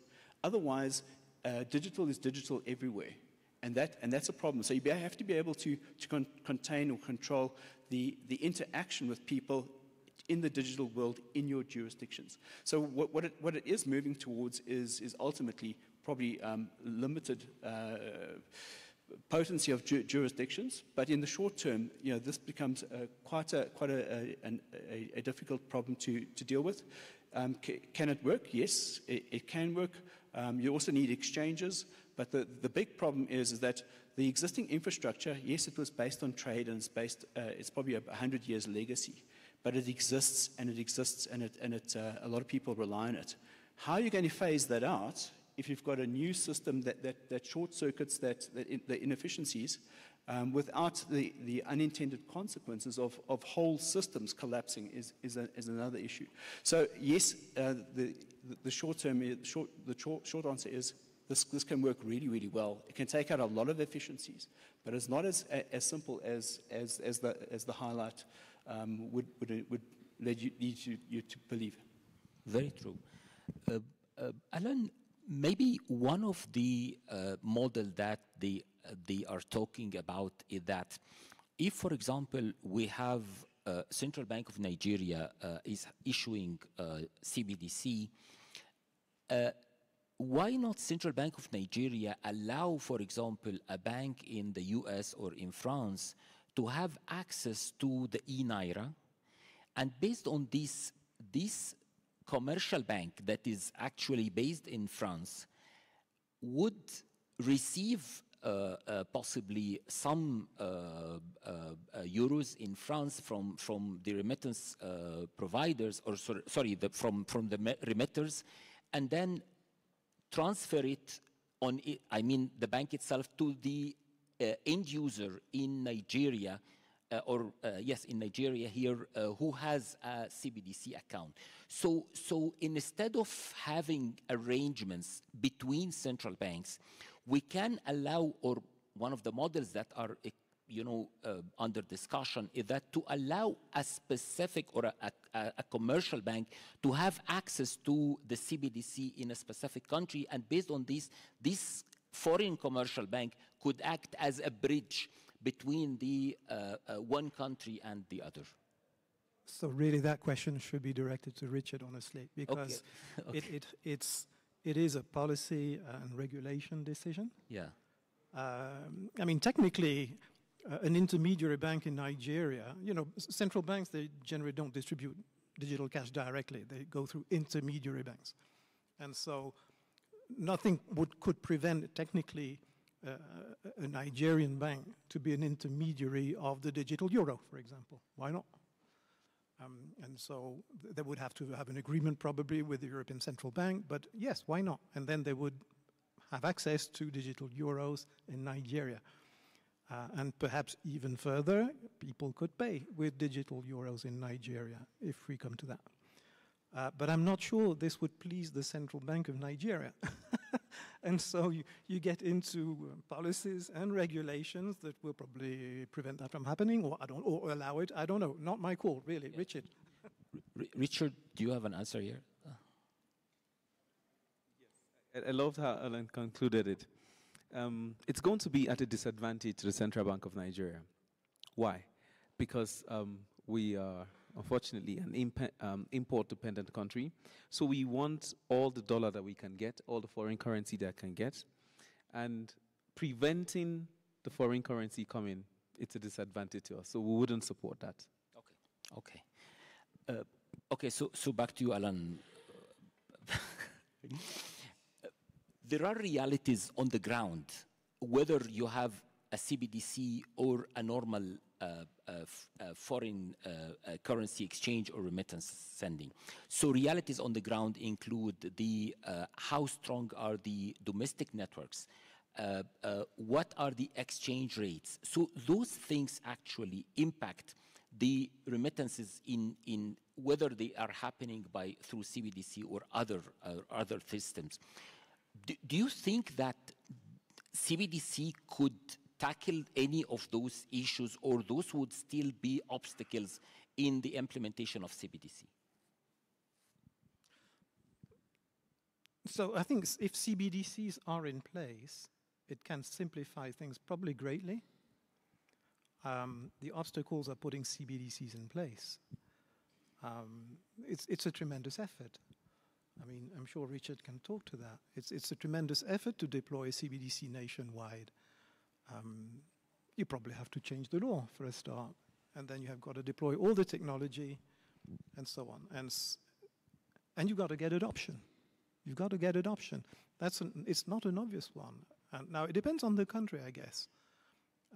In countries where you have very strong, established electronic ways of paying, whether it's with cards or credit transfers, or, you know, it's going to be hard for a CBDC to find its place, and we should not hide ourselves from that. It's not an obvious one. Okay. CBDCs have to have a compelling value proposition for users. Otherwise, why should they use it? Okay. And so, see, there are a lot of obstacles just to put CBDCs in place, okay, I believe, which is why they're not going to take off for a long time. I mean, there may be exceptions like Nigeria, but, you know. But then, probably once they are in place, it will facilitate the implementation of remittances, not create additional obstacles. I don't believe so. Okay, coming to Chris, and actually from the point that Alan raised about the value proposition, what could be the value proposition of CBDC in remittances?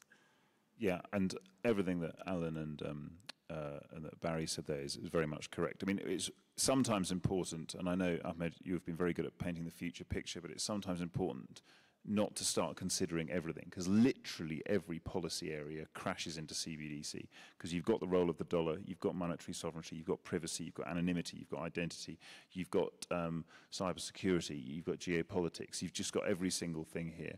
So for me, remittances offers one of the best promises for CBDC. Not for a full CBDC rollout, that's to come later, but for central banks who can see, and who did see, that the Facebook Libra method could have worked and could have actually rendered national currencies in some emerging market countries redundant, then it is worth really looking at remittances. And please do come and speak to me afterwards, because I can't talk publicly about all the work that we're doing with central banks and remittances, but I can talk privately one-to-one.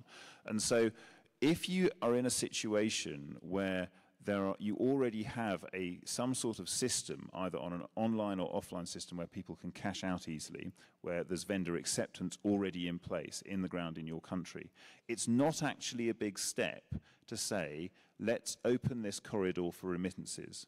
This can be done safely, it can be done with few people to start with, but the key is the end users will be receiving their money immediately. They will have cash security. They will be able to spend it at their local vendors.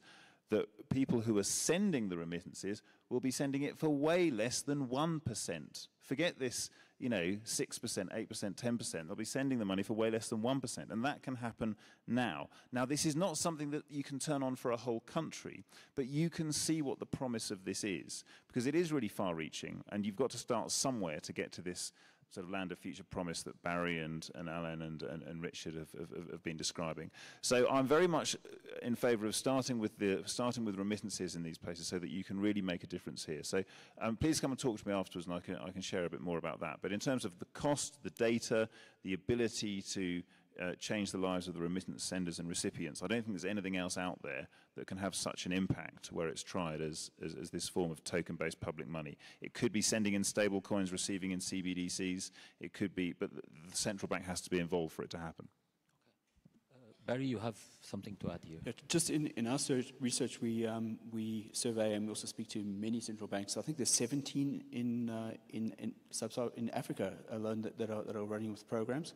But they all say that financial inclusion is one of the big pieces, but cross-border is what they intend.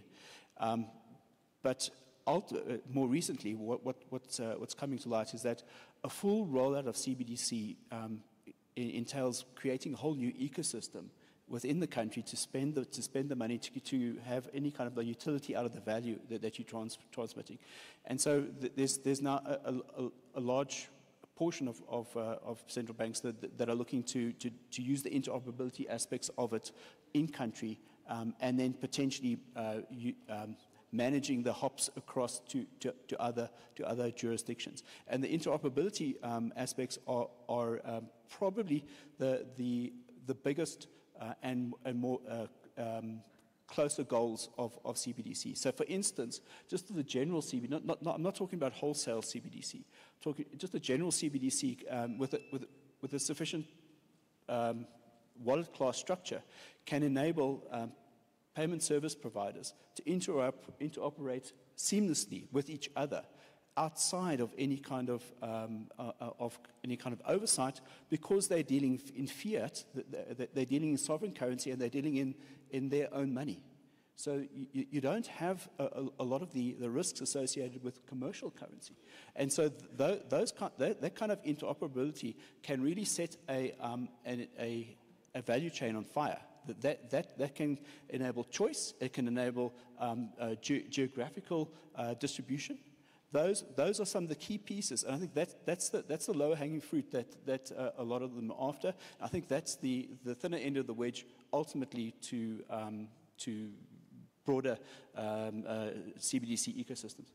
Yeah, I think what Alan's saying, the actual things you can do with your remittance money as a recipient is really exciting here. I mean, micro insurance for the first time, credit ratings for the first time, micro payments, the ability to borrow and lend money in a completely the type of habitat that's just not there. That's really the promise. It's just remittances offers one of the best channels to get there. And so that's the stage we're at now. And so I think it's important to keep the kind of prize of financial inclusion, which this will not solve all the problems for, but will do a lot for, in mind as we look at how remittances can help us get there. Okay, thank you, Chris. Richard, maybe this is one question for all of you, if whoever wants to add to it. How can we make the best, the use of the potential of CBDC in remittances? How can we materialize this potential in the coming future, from central banks' perspective, from international organizations and others? Yeah, Richard, maybe you start. Yes. So it's a very big potential, the central bank digital currency, if there's adoption, if there's cross-referencing. So while the e-Naira has been deployed, we gave it a theme, same Naira, more possibilities. So it's a very big, open option. There are so many things that can be done with it. So we are inviting people. I said Sandbox has been open for different use cases. So whatever use case is available, we're open to it. Yeah. Okay, great. Alan? I would say a key word is ubiquitous use.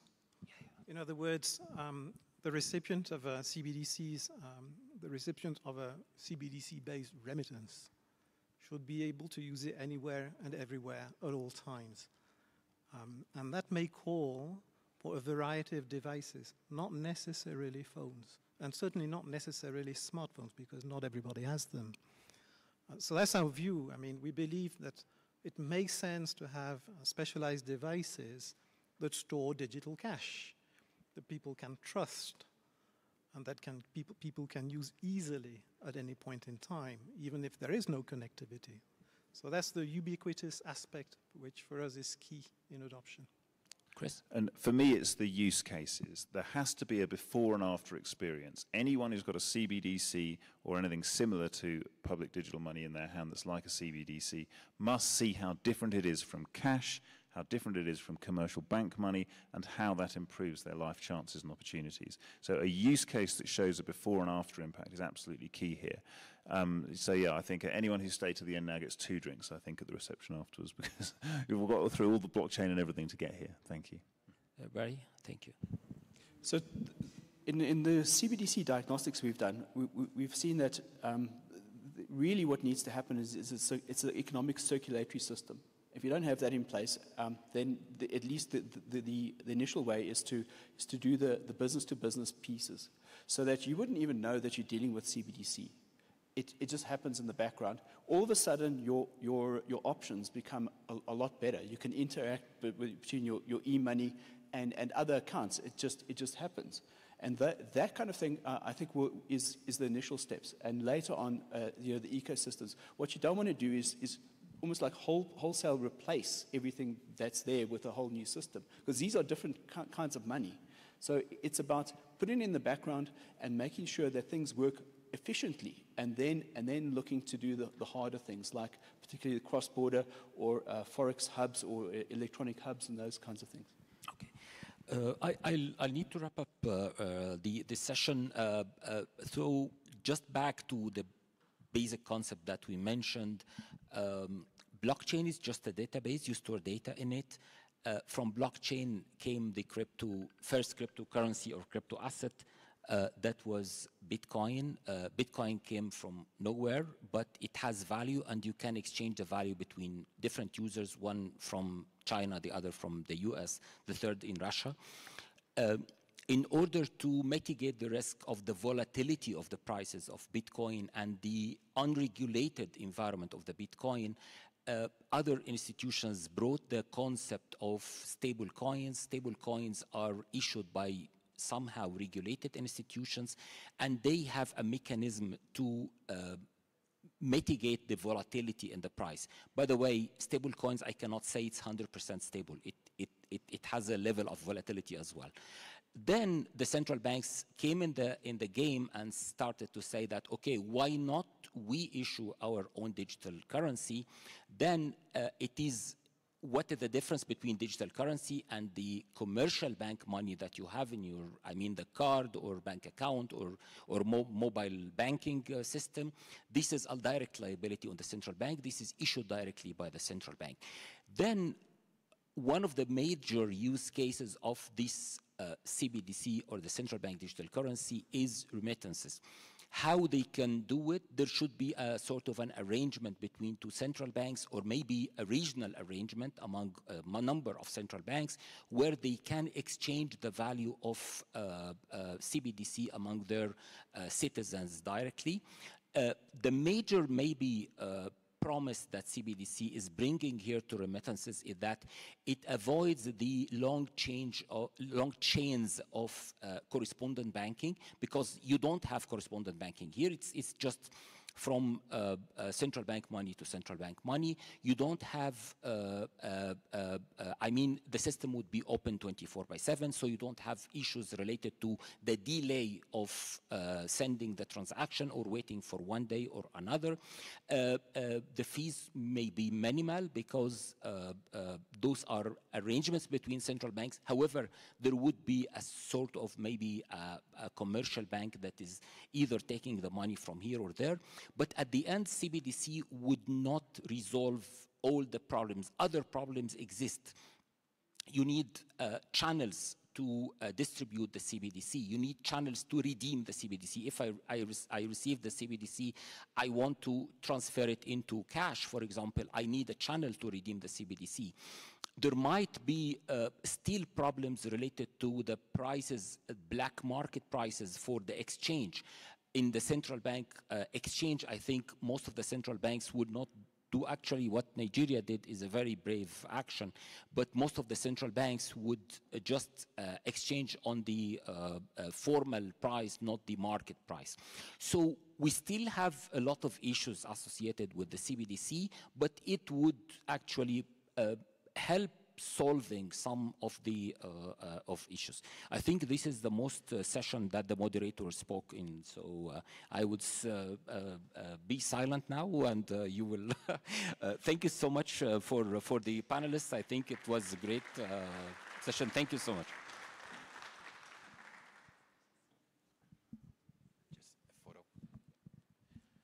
Dear colleagues, now we're going to have a shorter coffee break while we take a photo. So the coffee break is over there.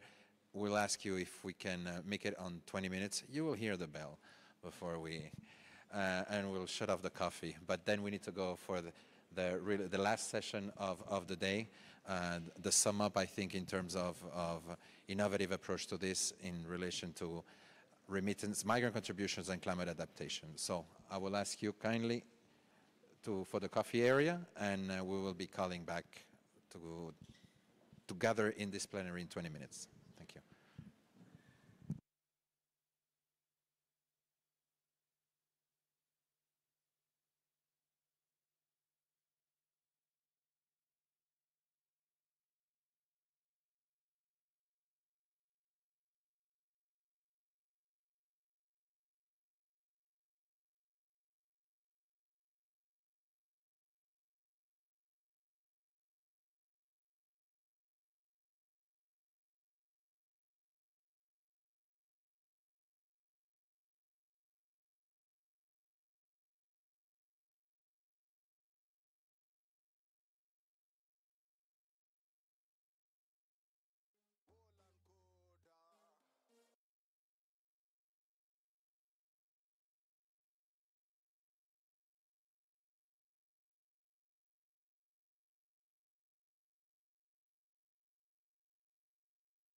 Can you hear me?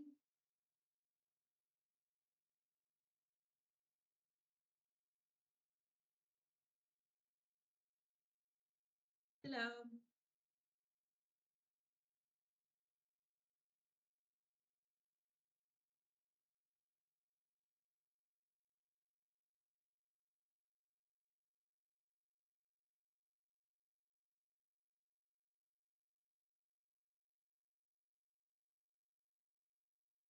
Check. Hello, can you hear me online? Yes, I can hear you. Okay, loud and clear? Yes. Charles. Charles, can you increase it's not them. Charles, can you increase the volume of the incoming, virtual incoming on the small mixer? Charles, can you hear me? And can you make the screen smaller? No, it's a bit low. Charles. That's okay, sounds working. And then we'll test again. Hello. You sit on which mixer? Have you done so? On the small mixer there. Oh, on the, sorry, on the... Focus right. On the focus right. Okay, okay. On the focus right, the button with the audio, the gain. Okay. Can you test online? Hello, can you hear me? No, it's still a bit low. Can you count to 10? 1, 2, 3, 4, 5, 6, 7. No, just a minute. Charles, can you increase the master on the mixer? The big speakers. Okay, let's test again. Hello, 1, 2, 3, 4, 5, 6, 7, 8. That could work, but it's still a bit low. Do you have a headphone or with a mic? I can, yeah, you can try. Yes, but it doesn't have a mic.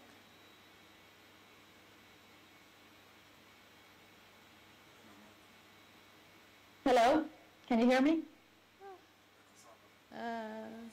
Is it better? Not good.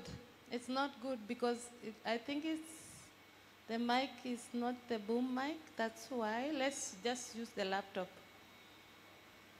Okay, so I'll take off the headphones. Yeah, that's not good. Just unplug it. Okay. Let's continue testing with this.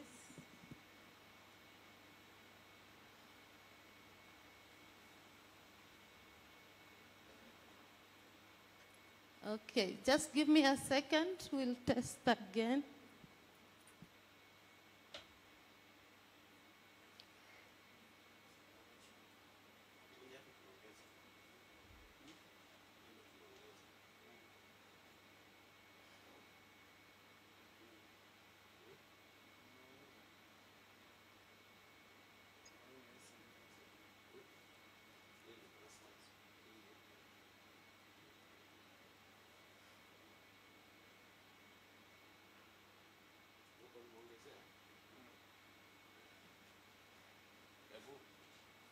Chanel.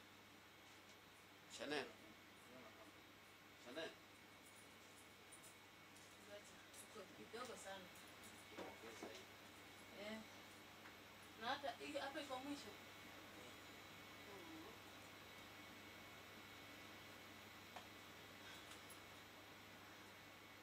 Okay, Laro. Isabel, you are using Yes. Are you using a Windows computer? Yes. Okay, could you go to search and type sound settings? Sound settings on the search. It's on the taskbar. Okay. Taskbar, then search, you just type sound settings. Good, yes. And then you open sound settings, then you go to input, not output. The first one is output, the second one is input. Yes. Then under input, device settings. Then increase the volume to, what do you have On the, when you go to device settings under input, what do you have? Volume at what level? There's a bar. Yes, but it seems that I cannot. Sorry? It's at 100. It's at 100. It's at 100. Yes. Yeah, it's, no, it's not. She's not clear. Okay. So let's do it again like this. Okay, Abdi.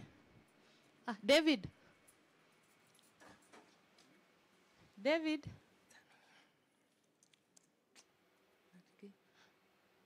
Abdi. Could you confirm if the audio is better now? Isabel, if you can say something. Hello. Yes, hello. Can you hear me well? It's high. It's low. You cannot hear me well. Yeah, it's a bit low. Okay. What about now?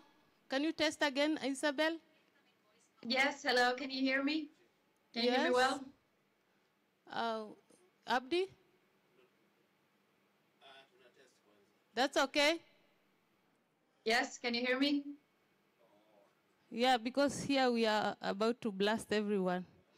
Okay, so I think we'll have to go with that because this here is very high. Just a minute. Give me a minute.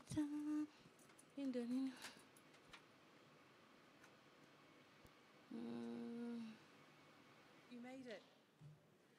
Okay, Isabel, test again. Yes, hello. 1, 2, 3, 4, 5, 6, 7, 8. But nobody's turned up yet, so good. Spirit coffee. You literally just got in. Okay, acha nione.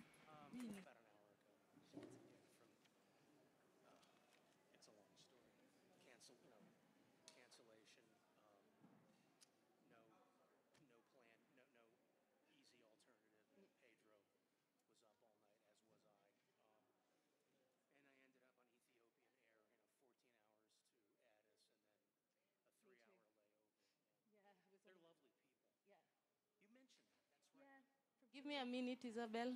Then 25 Isabel, in 1:30. But I did notice, and it was a 777, that they didn't have any like electronic. No. Which is kind of like these 1980 days. or something. Yeah, it's mad, isn't it? Because after about like 12 hours, it's like no little BBC or anything. Maybe a cartoon or something. Yeah. God. You're here now. How long are you staying for? Just through Saturday. They have me going back on that, and I'm going to try to find an alternative. Yeah, like any alternative. I think Lufthansa. Yeah, to Frankfurt. Frankfurt, and then to DC. Yeah, that's what I'm doing in Frankfurt on Friday night. Right. Okay. That. So it's like 8 hours to Frankfurt. Right. And that, but at least they'll have they'll have a PowerPoint. Yeah, no, this has been just been grim. And my phone, it does not Isabel. working right on WhatsApp. Isabel? Yes. Can you test Yes. again? Make it over here. Hello. Sound check. 1, 2, 3, 4, 5, 6, 7, 8, 9, 10. Okay, Abdi. I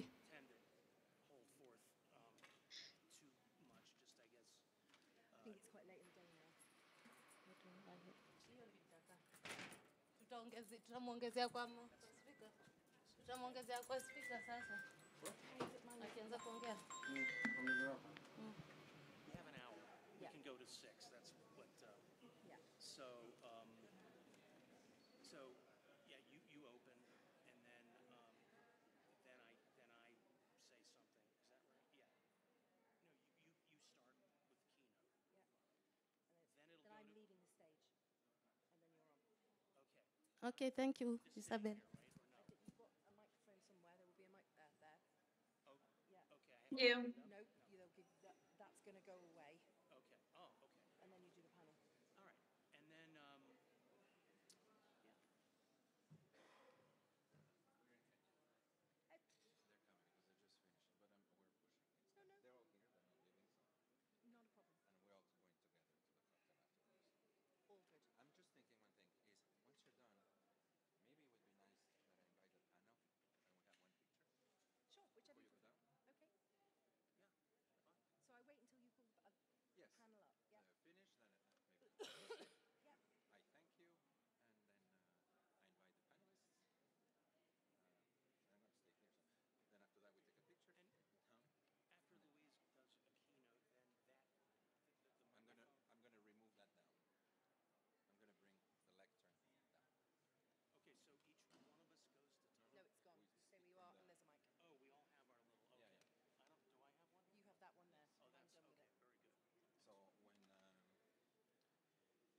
Nice to meet you. Pleasure. Great to be here. Fantastic. It's good. It's good. It's going well. I thought I understood blockchain until that last presentation. I'm even more confused now. Oh, sorry about that. It's all right. No, it's good. I like it. They keep pushing me. It's all good. I'll get there eventually. Tomorrow is, because here we really tried is to give in terms of what's up there in innovation, etc. Because it's a mixed crowd. Yeah.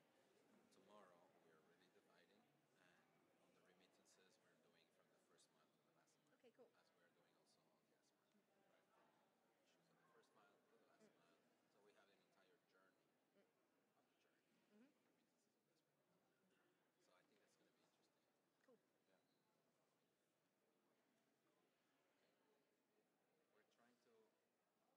trying to corral them. You heard a little bling,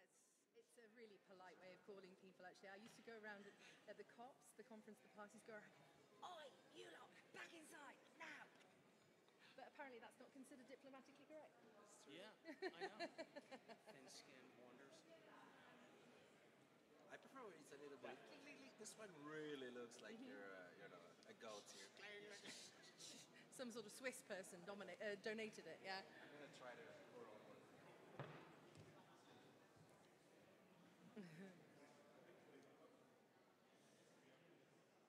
So, this is a nice venue. I've been here in the 90s. This has been around for a while. It's still sort of the UNEP hub for East Africans. It's the UN office in Nairobi, so it's got all the UN offices in Kenya in it, or in East Africa, more or less. Right. Kind of one of the global headquarters, yeah. Certainly Are you UNEP's based in Rome, or are you based here? I'm actually based in Bonn, in Germany. I don't work for IFAD, in fact, but hopefully I'm not going to say too many controversial things. Hello, sir. Hi, I'm Louise. Sprechen Sie Deutsch? Ein bisschen, ja, kein Problem. Ich habe auch Deutsch studiert. Ah ja, wo war das? Universität. Ah, fantastisch. Ja, ich komme aus England, aber ich wohne in Bonn. Ja, ich bin mit der Konvention gegen Wüstenbildung. Ja, ich habe das gelesen. Ja. Ich habe das gelesen. Am Sonntag, ich fliege nach Deutschland. Okay, wo? In Düsseldorf. Ah ja. Ich habe die Formation dort. Ah, ja. Fantastisch, wunderbar. So, wir hätten gerne, wenn die Zeit da ist, ungefähr so 30 Minuten zu uns gehen. It's a great. We want to come on with my community partners because I'm coming from Uganda. Yeah. I'm a special envoy for Uganda in diaspora. Very good. At the same time, we have a foundation in my name. Okay. I'm going to stick to this script. But we are The one that I threw. So first, I'm going to say a few desert to come to northern Uganda and about reminding. Very good. So my Why are we talking about I'm climate using pollinator bees to increase on beekeeping Okay. so that we why have am I enough food. involved? I know something At the about same time, remittances. I work with Pedro, forest can BFED, multiply also very teach fast if you have the pollinator bees. graduate classes. Now I have play a little bit. the artificial bee insemination kit. Okay. I multiply 500 bee queen within 21 I days. think they're trying to get Fantastic. everybody in. Yeah, Based wonderful. on that, I want to come and Maybe that'll we exchange be a ideas. visual. Yeah, fantastic. Please, we actually had a training session with some colleagues from Uganda from the Ministry of Finance and Environment here in Nairobi last week, where we were planning things. And Karamoja came up in discussions with UNDP Borderlands. So there's actually some work going on that. We'd be happy to talk. Oh, we might forge a Not with me there, it's over there. My colleague, who is over there somewhere. the climate change agenda. Ja. 173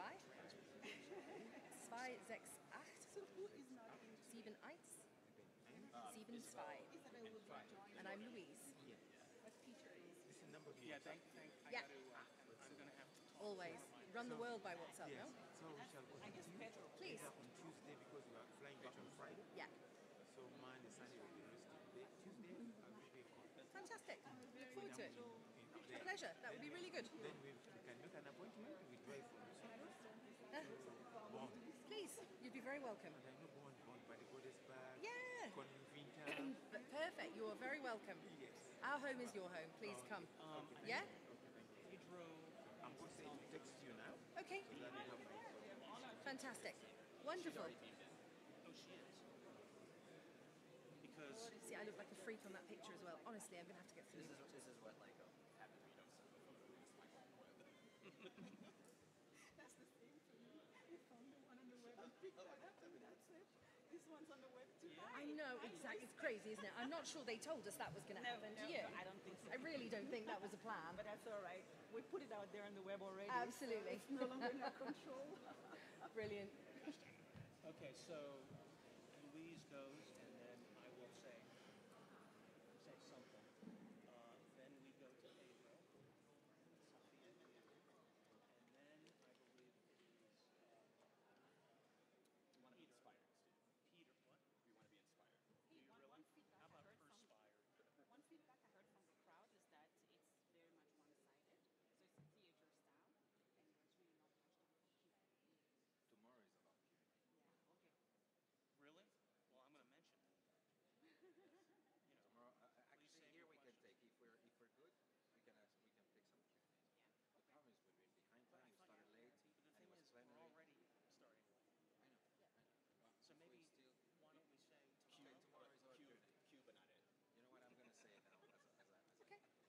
You know what I'm going to say now? Okay. So the idea is I'm going to be with Louise on stage. I'm going to introduce her, a few words, and then when she's done, yes, you come, we take a group photo, and then I go down. I escort you down. Yeah. You sit, and then Perfect. you have the floor. And we answer your questions. So you call us good photos, sit down, and then that's it. There you go. No curveball. Fantastic. Very good. All right. Shall we go? I think we're going to start. Please. We're going to start. Yeah. Then you go down. I'll And call I'm out you. of it. I'm going to leave this here. Ladies and gentlemen, I know it's a long day, and this is the last panel before our reception, for which we will have buses. I will mention more details at the end of this panel. So I'll just kindly ask you to take your seats. And before this session, we are going to have one keynote address from Migrants' Contribution to Climate Adaptation and Resilience towards a New Paradigm. And to deliver this address, we're going to have Louise Baker, Managing Director from the Global Mechanisms of United Nations Convention to Combat Desertification, or known for many of you of UNCCD. So without further ado, I would like to give the floor to Louise, and then we will have the next panel. Louise, you have the floor. Hello, everybody. Has everybody had a coffee? Everybody still awake? Marvellous. Fantastic. Hi, I'm Louise Baker, and it is an absolute pleasure to be here. Thank you so much, IFAD, for inviting us, and Pedro in particular. All protocols observed. I'm the Managing Director of UNCCD. So first thing, show of hands, please. Do you know who we are? Anybody? Oh, there's a few. This is exciting. This is good. Don't worry, it happens all the time. We're the sister convention to climate change and biodiversity. The forgotten baby sister, actually, as it happens. But we're very closely related, and I would argue critical for adaptation and resilience. Especially at that sort of, I'm going to say sweet spot, but it's not really sweet. At that point where, the most vulnerable point where nature and people meet. Our focus is on land and water, essence of life, and the challenges of adapting to a world where critical natural resources are already scarce and it's getting worse. To my mind, it's really the front line of climate change adaptation, especially here in Africa. It's not attributed, but there's a quote, a bit of wisdom I quite like. You can't go back and change the beginning, but you can start where you are and change the ending. And there's a lot I wish we could change about the beginning, about how we've been managing our land and water. Land degradation, the deterioration or loss of the productive capacity of soils, affects everybody. Bet most of us don't think about it. But it causes food insecurity, higher food prices, climate change, environmental hazards, and the loss of biodiversity and ecosystem services. In the worst cases, people just give up. The land is abandoned and the empty, ungoverned spaces are quickly filled with non-state actors. Globally, about 25% of the total land area has been degraded, badly degraded, and 24 billion tons of fertile soil is being lost each year. That's largely due to unsustainable agricultural practices, and it's affecting 3.2 billion people. And the challenge really is that it's the rural communities, smallholder farmers and the very poor who suffer the most. And there's clearly a strong correlation between climate change, environmental degradation, and migration trends. So land degradation is a driver of migration, and this is acknowledged in the Global Compact for Safe and Orderly Migration. So it's a rational choice for people to leave degraded, unproductive land and move to the next productive piece of earth, to the city or to further afield. So that's kind of where we are. It looks like quite a negative trend, but we can change the ending of this story if we change the narrative. Actually, if we turn the narrative on its head, because there's also a lot of good news and huge, huge potential. Firstly, we see where soil or land is restored, it can help build climate resilience, especially because it stores water. It can boost food security and incomes. It can also decrease out-migration and even promote increased in-migration to revitalize an area or a province. As degraded land is restored and land is opened up again, we have more choices and massive opportunities. To be clear, actually with a return on our investment, including for private sector investors.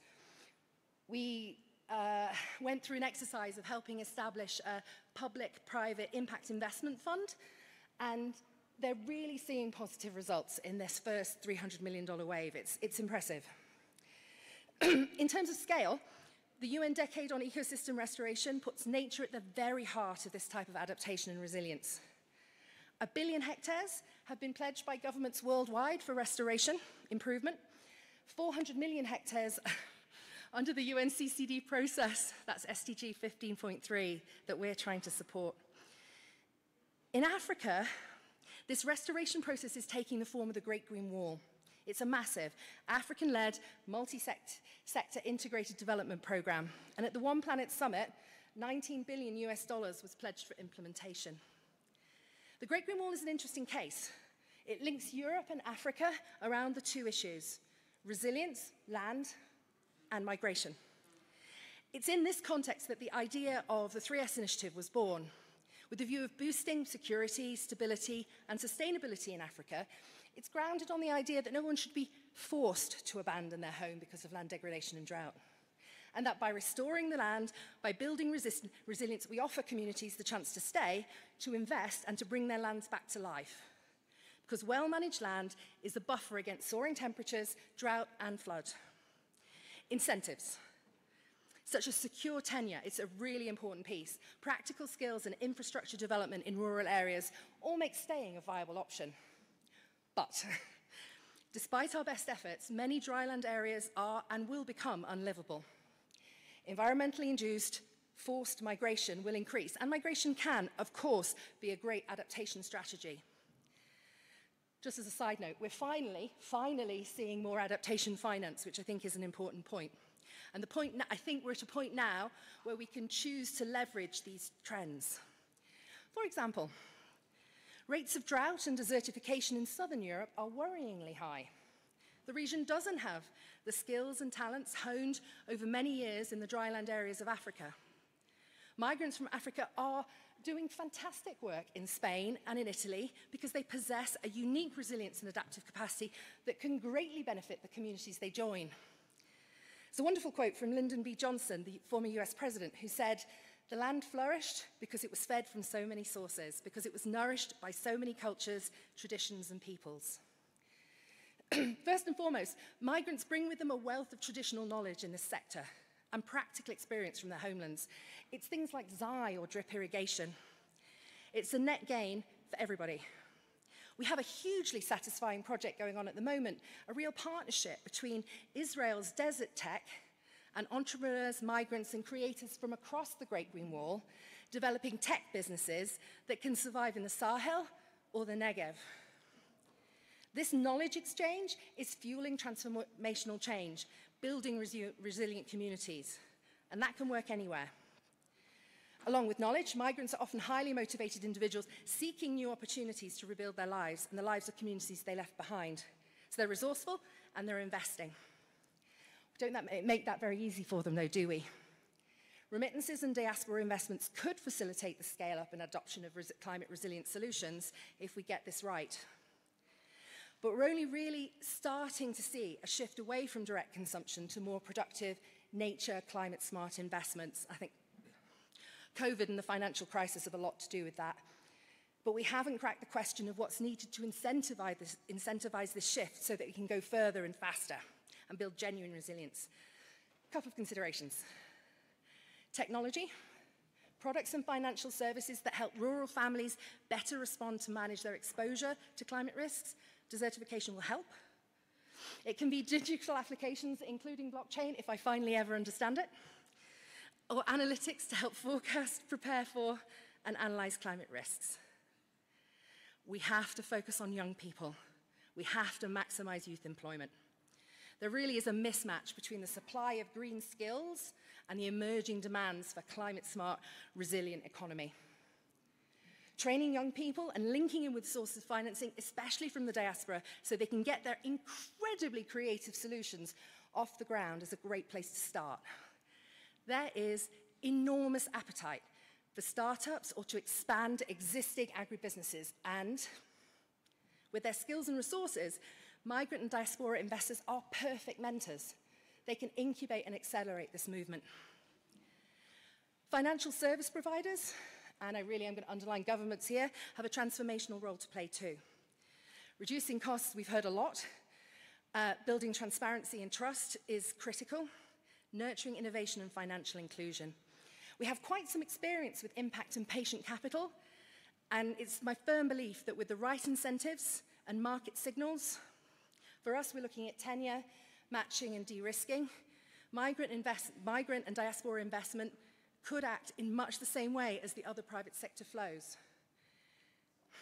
There isn't a single silver bullet, we know that, but as a final point, as I said, we're finally seeing climate change adaptation finance coming into its own. To my mind, we absolutely recognize that diaspora and remittance financing, it's not our money, but if we could bring together that adaptation finance and that remittance and diaspora finance, imagine the impact we could have, particularly in Africa, of linking these two flows. By systematically breaking down barriers for investment and getting the right mix of innovation and support infrastructure in place, especially in rural areas, we can harness the transformative power of migrants in our collective fight against land degradation, climate change, and drought. Thank you so much.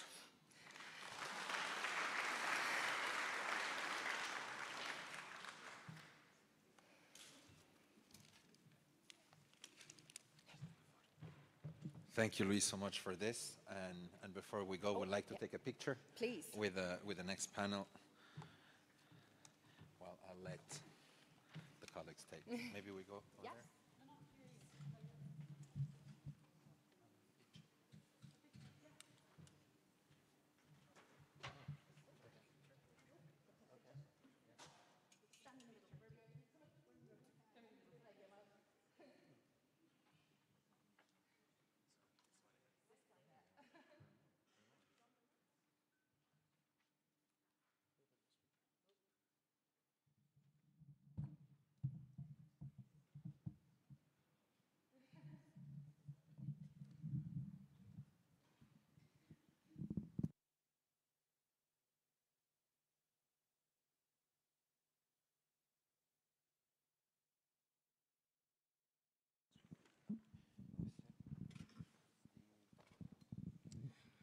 Okay, thank you, Louise. My name is Steve Wilson. It's an honor to be here. I teach graduate students courses on global climate change, various aspects of that, and have had the opportunity in the past to work on migrant remittances in the Inter-American Development Bank when Pedro de Vasconcelos was a colleague, and have collaborated since his tenure at IFAD. When you talk to graduate students, pretty much, I guess, anywhere, and they hear, climate change, they're very interested typically in the science and the technology, the policy, the political economy, the various aspects of the agenda, but clearly the issue of migrant remittances or even diaspora capital do not surface. EFAD, I don't know if you came up with that, Pedro. You have a wonderful phrase that migrant remittances help 1 billion people achieve their own SDGs. It's a great tagline, and one of those SDGs, of course, is climate action. It might seem, that might seem obvious to some people who look at look at how adaptation works in the real world, where people, economic agents, actually undertake actions to better anticipate, measure, and ultimately respond to a wide range of climate risks. But that's not heretofore how it's been viewed in the parlance autonomous adaptation. There's a lot of that going on. It's already a market, and this large amount of money that is in fact migrant families' money, and which is distinct from diaspora investment, which has a different motive set, there's tremendous potential for providing more options, better incentives, know-how, and ultimately leveraging broader.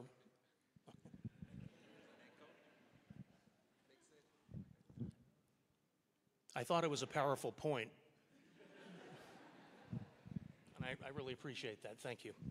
Been on an airplane for 42 hours. Okay, so with that preface, again, a lot of my students think of it climate change. It's an environmental issue, but it's not how real people frame what is perhaps the greatest challenge, the greatest risk management challenge of our age. People, especially in developing and emerging markets, see this as in social and economic terms: livelihoods, health, property, settlements, families, and so forth. And it is that social and that economic dimension that I believe make the potential of productively using, not channeling, not diverting, certainly not taxing or securitizing, migrant remittances, their money, in a more forward-looking way, not only to help many millions of families, but also generate a lot of local economic development and livelihoods. And with that, I'm going to proceed to, as the moderator, to Pedro de Vasconcelos, who heads the remittances effort and at EFAD. And Pedro, just as a kind of a broad view, what kind of potential do you and your team see with migrant remittances? And if you could talk a bit to diaspora, about the potential for diaspora capital, which we know are very distinct, but how do you see that? Thank you, Steve. Many years ago at IFAD, when we were looking at the impact of remittances in rural areas, we got humbled by seeing that studies were showing that the part of the remittances that is invested in agriculture dwarfs ODA to agriculture 4 times. And that hasn't changed, and it's increasing. So again, that's very humbling, because this is investment that is directly made in agriculture. It doesn't go through a long chain of things. More recently, in similar studies, and what we're looking at IFAD, being very active in climate adaptation issues, we realize the same thing. We're seeing that a lot of the use of remittances is related to things that we find in climate adaptation, as simply put as I can. And it is the reality of not only the migrants, but also what we see is what diaspora is investing back home. The mechanisms that their schemes that they're having, their interest to invest in the community of origins, in many cases is related with climate adaptation. And the interesting thing is that they don't call it like that. Climate adaptation, you don't say it in your day-to-day, today I invested in my climate adaptation needs. No one does it like that. However, as a diaspora group, we're investing in a well in Somalia because we have issues of access to water. I have a new irrigation system now for my crops because it happens that we don't get the rain that we want. I was able to ride the pandemic and be more resilient because I was receiving remittances. Some of the family members have to migrate because indeed there's droughts, but through the remittances, I am able with my family to stay put in a place we call home. So that we realize this is called climate adaptation. Now, there is two universes that are completely untouched, let's say, from the mainstream, but in reality, they're completely intertwined and for some time already. So I think it's almost a crime sometimes not to really take a look into that. How can we facilitate this the same way we're trying to facilitate the access to remittances and their use or mechanisms for investment of the diaspora? We need to look at that much more. Governments need to be aware more of that. Of course, the private sector, there's a tremendous business opportunity that if I facilitate and so on. Just And quick, I can go on, I'm sorry. You know, a quick follow-up. Most of the literature which this phenomenon has been studied intensely for now going on about 25 years. Most of it still tends to lump remittance flows at the household level to consumption.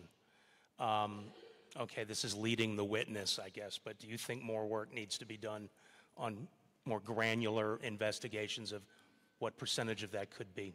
As we said this morning, clearing some of the misconceptions, my number one choice was that, consumptions, because we all think about useless things, to be honest. We all think about things that, well, maybe we could go one day or a week or maybe a year without. And of course, for those that where remittances represent 60% of your income, they're more than that. So definitely more information is needed on this if you want to have not only adapted policies, but as well as business models that tap into this. We have migrants. No later than last week, I was seeing an investment opportunity that was created, migrants trying to implement access to solar panels technologies in rural Africa, something that they realize could be very beneficial, and try to see if there's a business model that would allow to that. Multiply this through all the needs that 800 million people might have, and even cutting it by half, you see the opportunity there that is really hidden in plain sight and completely untapped. Thank you. Next, it's an honor to have one of our panelists, Madam Sophia Boli, who is Executive Director of AATI, the African Agricultural Transformation Initiative. Thank you for being available for this. And you know, as the Executive Director of the African Agricultural Transformation Initiative, you see firsthand the challenges on a daily basis posed by worsening climate risks for smallholder farmers in Africa and others in related agricultural pursuits. If remittances and diaspora investment, again, conceptually distinct but fellow travelers, if you will, have the potential to contribute to greater resilience building in rural communities, what do you think needs to be done to maximize the impact of these resources practically? Thank you very much, Steve, and thank you for inviting us to be part of this panel and share our experience and our knowledge on this. I'm very delighted that we have the opportunity to bring a few conversations that are taking place at the macro level: agricultural transformation, food security, and climate change, that sometimes do not come in the same conversations. We have a possibility to bring them in one conversation, but also bring it at a more realistic level, at the level of the individual who's farming 1 to 5 acre land and has specific needs, because those are the smallholder farmers we want to be supporting. If you want to alleviate poverty, if you want to create the strong layer of resilience in the economy, SMEs and so, we want to be supporting those firsthand. So just a couple of words about what the AATI does and why this fits into smallholder farmers. We are a young initiative. We are financed by the Gates Foundation, IFAD, McKinsey and Company, and AGRA. And one of our main goals is to strengthen national institutions in helping them achieve their national strategies for agricultural transformation, being climate resilient, and alleviating poverty at the same time. So we finance structures in the Prime Minister's office and Ministry of Agriculture that essentially drive the transformation agenda for agriculture that becomes the drive for economic growth. That is not only at the macro level, supporting national institutions. One of our aims is to ensure that there is enough entry for the private sector, because no economic growth will happen without a strong private sector support as well. So coming back to your question about how this has been impacting smallholders farmers, we have to break it down to, as I said, the individuals who's farming 1 to 5 acre land. What would climate change mean for him? Not only if he's not able to farm his land because of water scarcity, does not have good water harvesting techniques that Pedro has mentioned, and so that he is not able to contribute to the production, he is not able to contribute to the economic growth, his community, his country, he can't help create jobs and as well. But one of the worst case scenarios would be that he becomes a migrant, and therefore the loss is a more longer term one as opposed to just a short term one that we could help address through the engagement that we have with them. One of the observations we have had in our discussions with governments to try to bring this at the impact level of smallholders farmers is also that while we do have a lot of conversation about climate finance, climate mitigation, climate adaptation, but in terms of policies, they are written separately in governments, and there is very little integration in them. And when there is a distribution of national resources, budget allocations, and so very little goes to climate adaptation and supporting it from a national perspective. So that means that the finance ministries and the regulators, the heads of the central banks, as we had this morning, the one from Kenya, need to be at the primacy of the discussion to de-risk what climate change is becoming to the economic growth of a country. One of the elements that one of the projects we're running now in Tanzania and in Kenya, we're really at the infancy, is to be able to create climate hubs in agriculture transformation offices. So Kenya has an agriculture transformation office that is meant to drive the transformation agenda in support of the president's office as well. In Tanzania, we're helping design that with the Prime Minister's office and the Minister of Agriculture. Our plan is to have a climate hub in this. And that climate hub would not only help at the macro level, so bring in more integration between these policies when it comes to agriculture transformation, climate adaptation, not it be two different discussions, one at COP, one in food systems discussions, but really one that speaks to the other one. And then comes at the meso level and at the micro level, where we need the strong support from either the private sector or through the remittances and the diaspora investments. So at the meso level, we want to work with communities to create green transformation centers that are driven by the private sector. For that, of course, not only strong seed financing would be helpful, because we're looking at supporting smallholders farmers first, but also the capacity to go beyond that. And when it comes to the individual level of the farmer, this is where structuring mechanism and financial product to support smallholder farmers comes into. Our goal is to analyze for example, in Kenya, it would be the Garissa County, where there is a stronger impact on the need for climate adaptation. And in Tanzania, it would be the coastline as well, to identify which farmers are really in need of climate adaptation, bring in the technical expertise to define what technology needs to be put in place and seek the financing for that. Just one last point is about bringing in financing, whether it's diaspora, private sector, to support climate adaptation is not just a one-side conversation. It's an entire ecosystem that needs to be educated. Right. You have to educate the diaspora about the need for that. You have to educate the fertilizer companies, the ones that are upstream of the agriculture.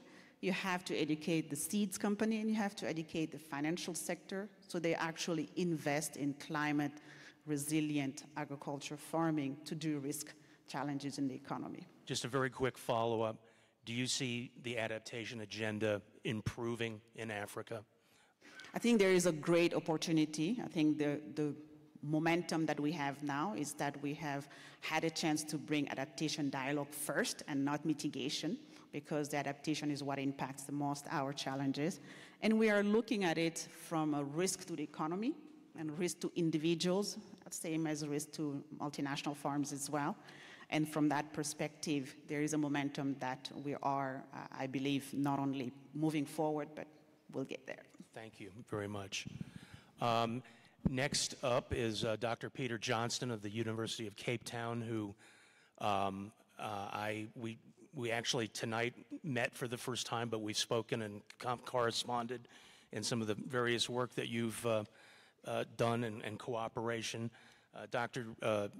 Johnston is a climate scientist with deep expertise in the agricultural sector in Africa.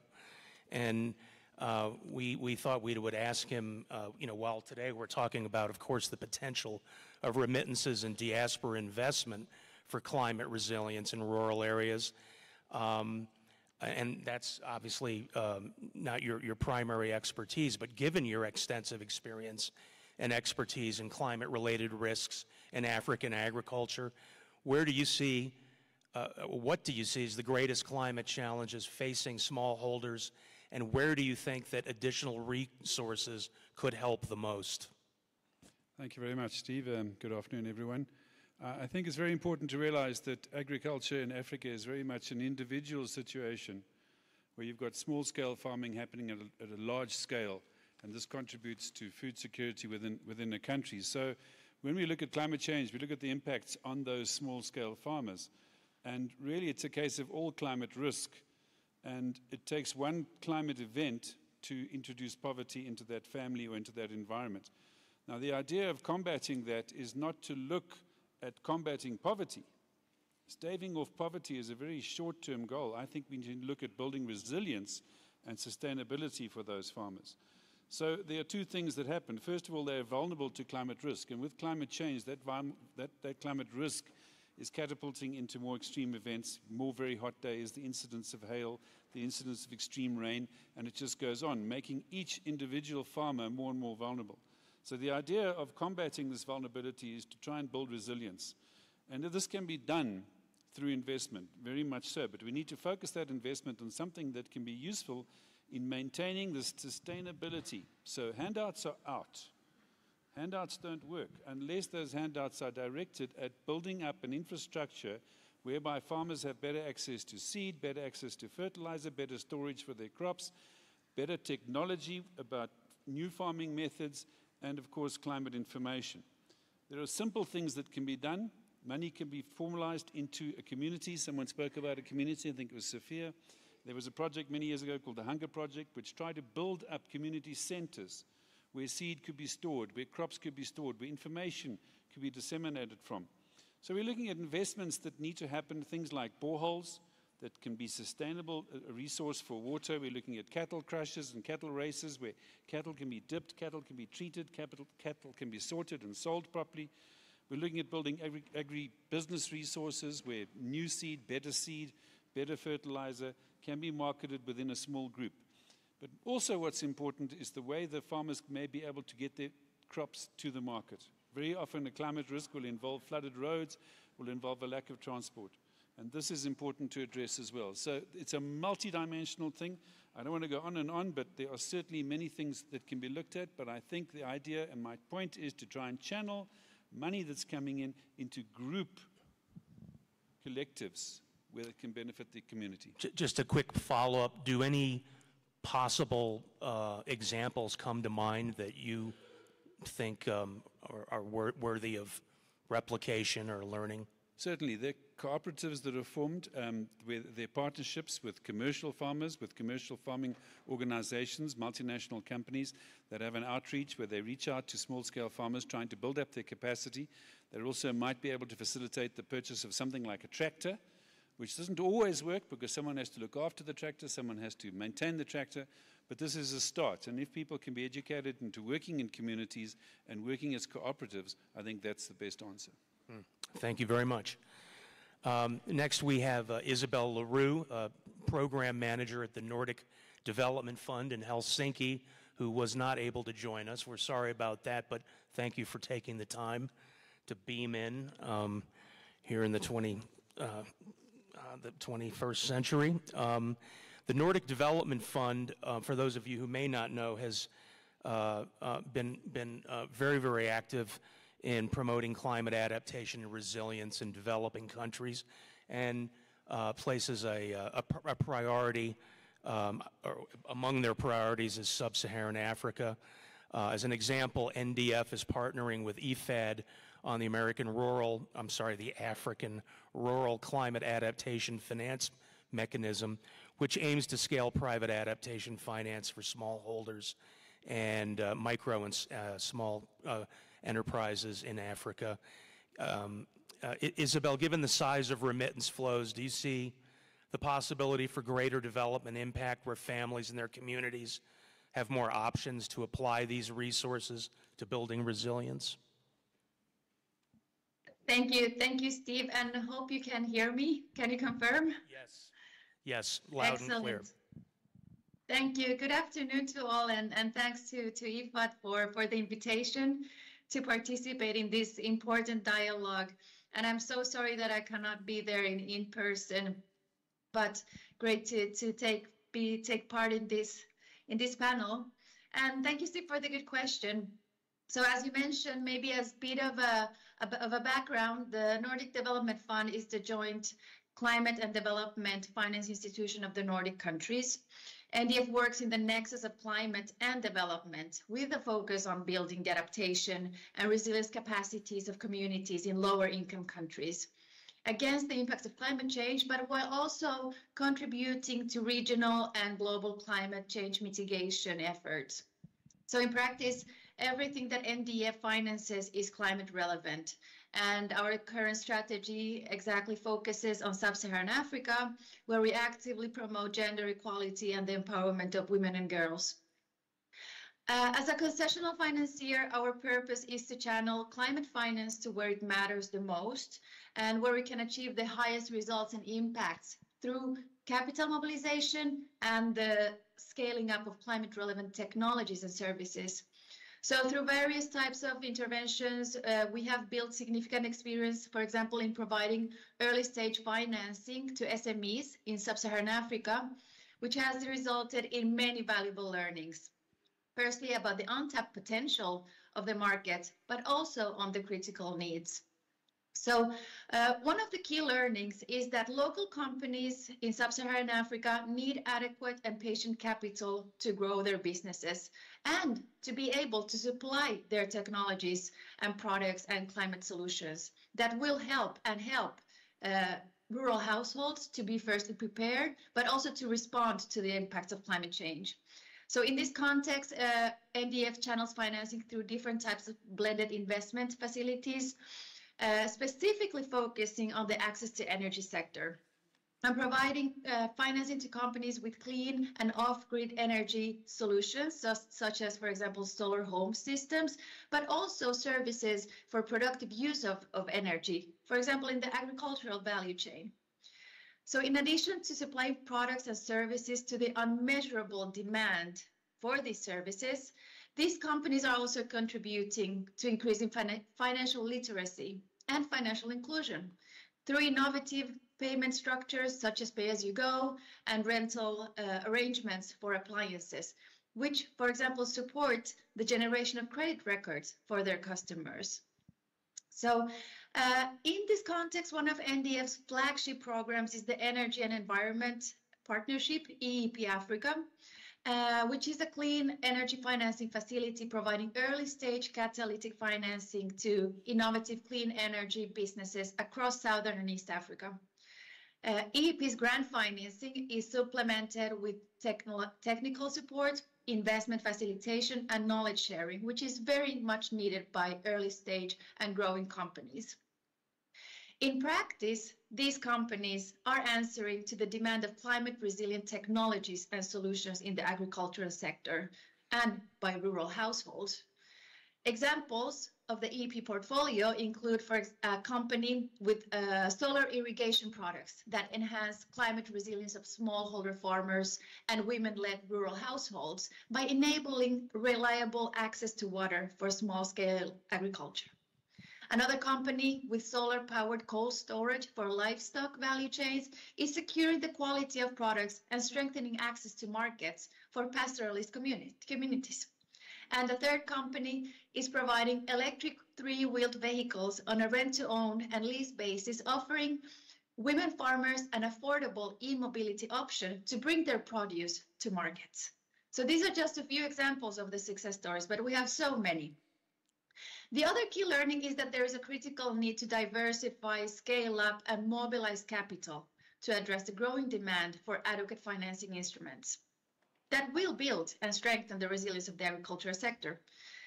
In this context, of course, NDF is proud to be IFAD's partner in launching the Africa Rural Climate Adaptation Finance Mechanism, ARCAFIM, which is a new program designed specifically to catalyze and scale up private sector climate change adaptation financing, targeting smallholders and rural businesses. This will be done by introducing new instruments into the commercial financial sector. So in addition to mobilizing significant amounts of capital into the agricultural sector and contributing to increasing access to finance and financial inclusion of smallholders, ARCAFIM aims to achieve a shift towards financing models for increased resilience. For example, taxonomy is being developed for climate change adaptation investments. So the idea is that through this taxonomy, it will be possible to consolidate a common understanding for financial institutions and their customers of which are the most optimal interventions to ensure and to strengthen climate change resilience and adaptation, and which are the instruments that are needed to achieve this.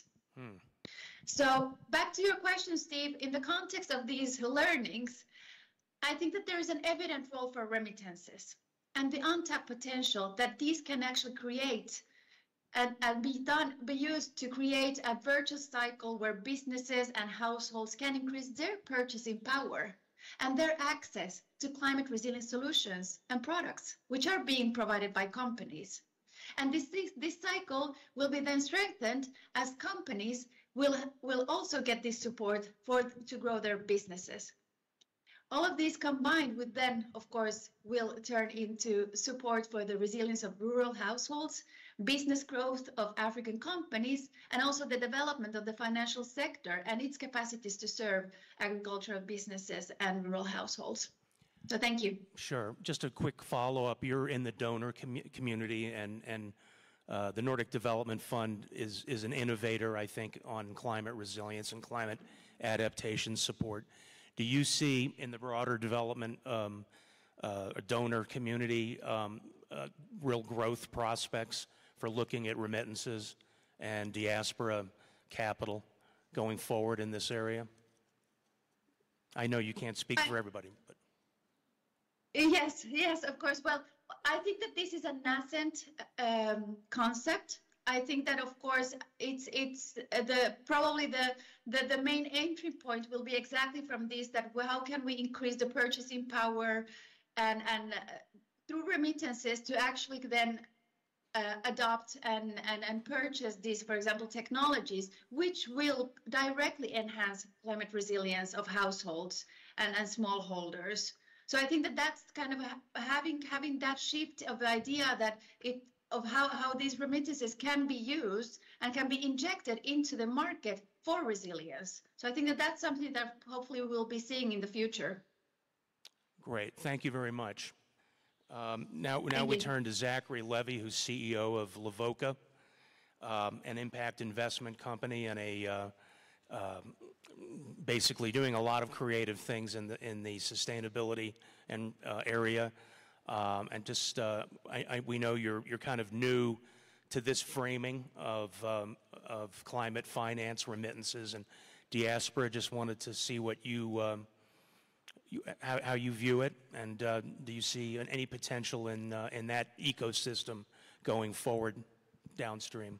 Sure. Thanks, Steve. And I think maybe to answer your question, I'd like to give maybe 2 concrete examples and maybe a few summary points of maybe where I think we could go.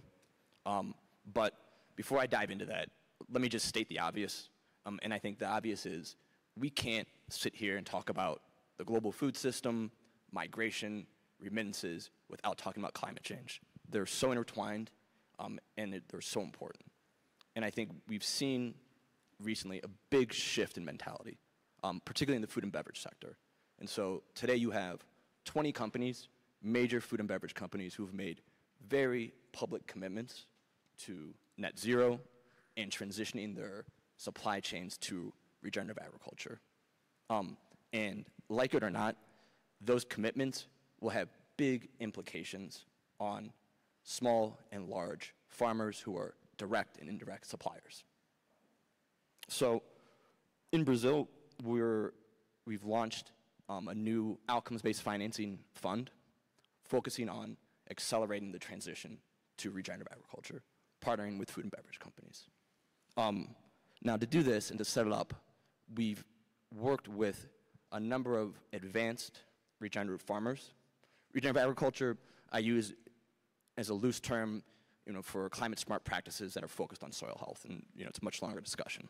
Now, as part of that work with those advanced farmers to set up the fund, we've worked with them to systematize how they did it, that transition, and also build up and work with them on what's the business case, what's the cost benefit, regenerative practices versus traditional practices. And so this is what gets me excited, is that we saw in several key commodities a 90% increase in profit margins, real numbers, real farmers. We saw net emissions reductions of 125%. We saw major benefits around soil moisture content, resilience, biodiversity. And we saw several key commodities going carbon negative within 2 planting cycles. What all this means is there's not a trade-off. It's not about conservation or profits or my livelihood or sustain the environment. You can do this, you can reduce emissions, you can be more resilient, and you can do it in a way that makes sense for your livelihoods. So this fund that I'm referring to, it's outcomes-based. We've partnered with 2 major corporates, food and beverage companies, who are going to be paying based on results, GHGs, soil health, water, such as water use and soil moisture content, and biodiversity.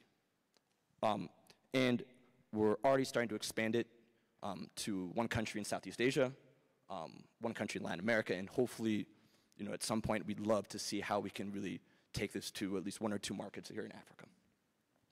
So the second example is in Haiti, and where we're working with the IDB, the Inter-American Development Bank, on a $50 million impact-linked fund that's going to work in a lot of sectors, mainly focused on resilience and climate resilience. Haiti is a very different context than Brazil. It's a fragile context with a huge diaspora community. And that part of that fund in one of those sectors will be working with a very interesting initiative called the Haiti Food Systems Alliance. And currently, I have several colleagues that are in DC right now hosting a roundtable on how to engage the diaspora community, diaspora investment into this fund, who in our initial consultations told us they want 2 things. They want yield, it's investment, this is not charity, and they want impact and accountability, right? They just don't want to give money just for the sake of it. They want to see real results, and we're talking about resilience. They want resilience results. And so when we think about this conversation about investment, diaspora, climate, it's about a transition, and it's about changing the system. And what does that mean for me?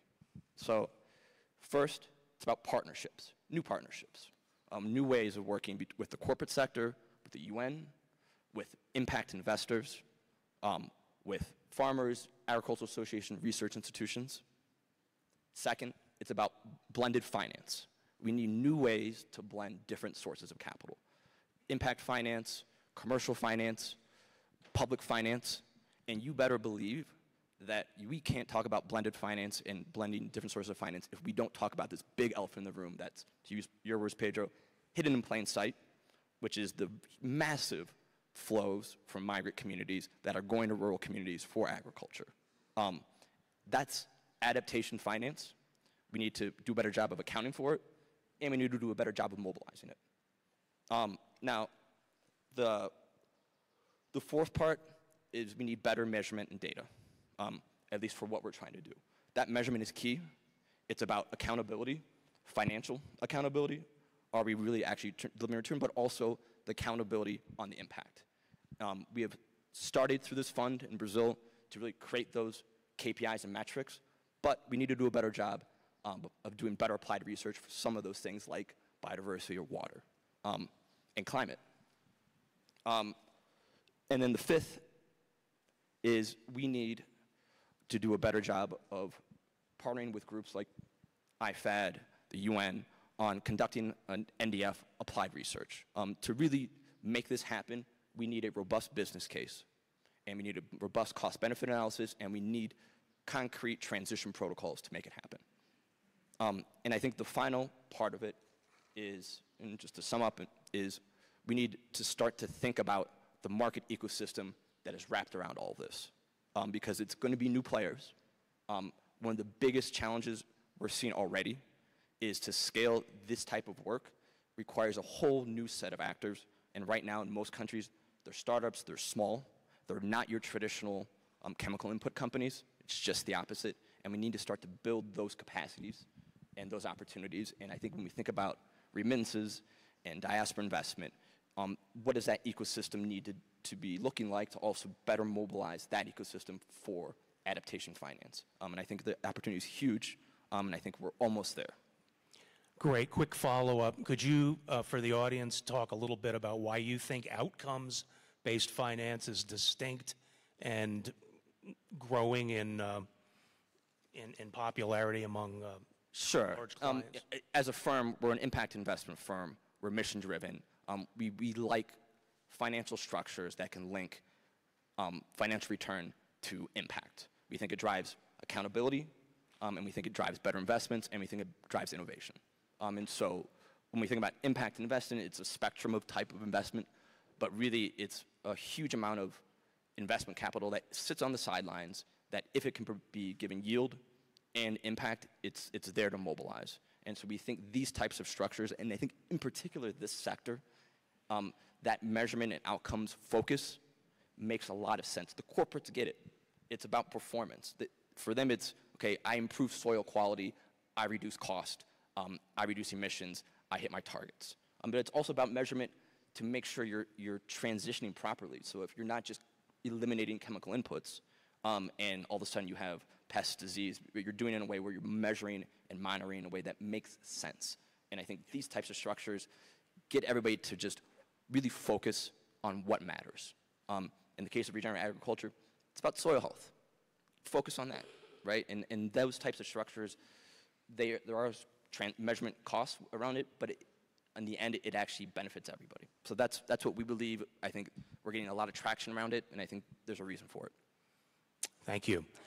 Tomorrow is going to be for questions and answers, but we have a few minutes, and we're standing in front of apparently a free cocktail, so I don't want to push this envelope too hard. But does anybody have a question or an intervention on what we have? Madam?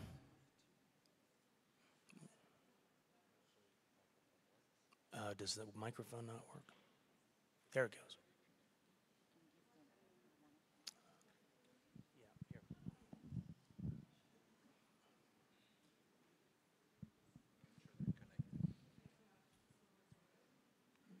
Is that better? Yeah. And that was an amazing panel. I learned so much. Thank you. I had a quick question for Zachary. In the other markets in which you've worked, have you seen the use of agricultural crowdfunding as a tool, a sort of non-standard intermediary through which to fund grassroots organizations, farmer cooperatives, projects that are really in sort of operating in spaces where institutional funds are just never going to be able to do deals?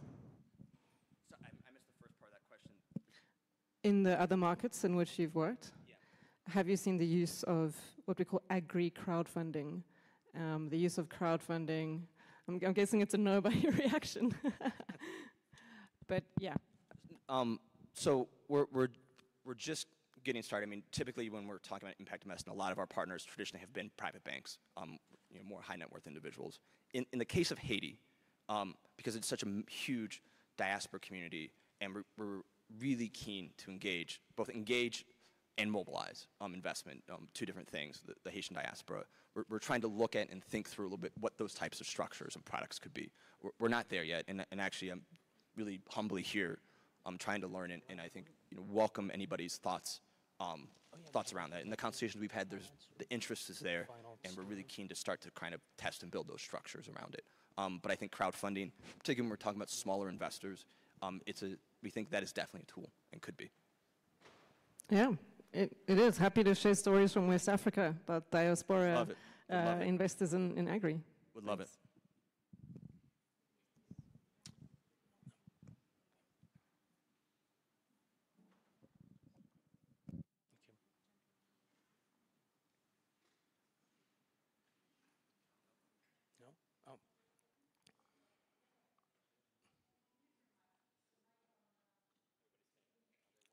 Is it turned on?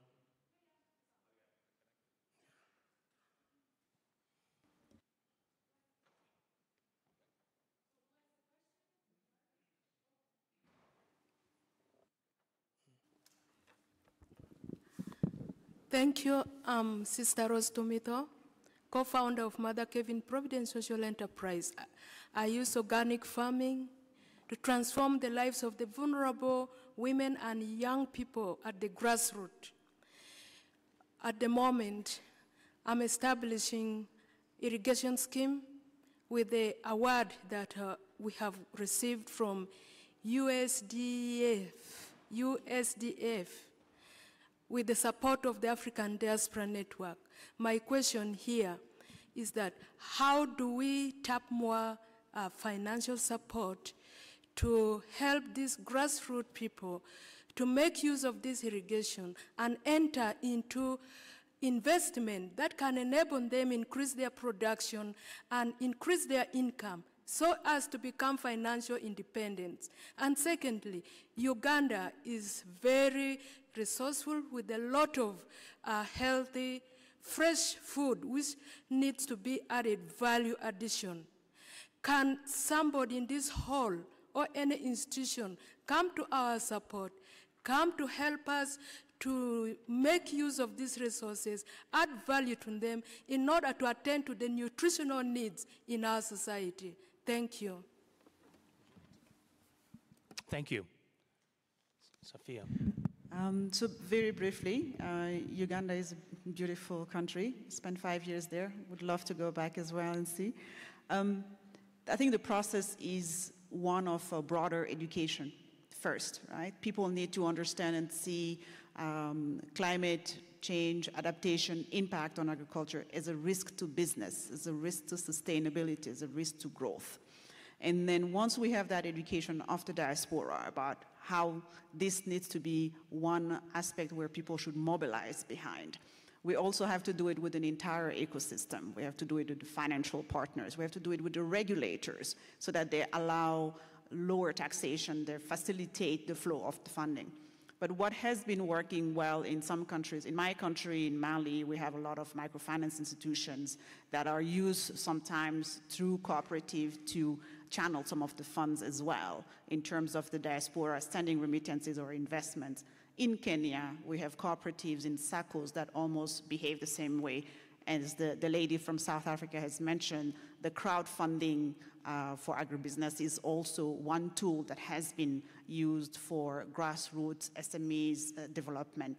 So it is a multi-stakeholder engagement. It starts with understanding and accepting at the very high level that climate change is a major risk to economic growth and sustainability. And then based on that, have everyone around it to be able to establish the mechanism that support it.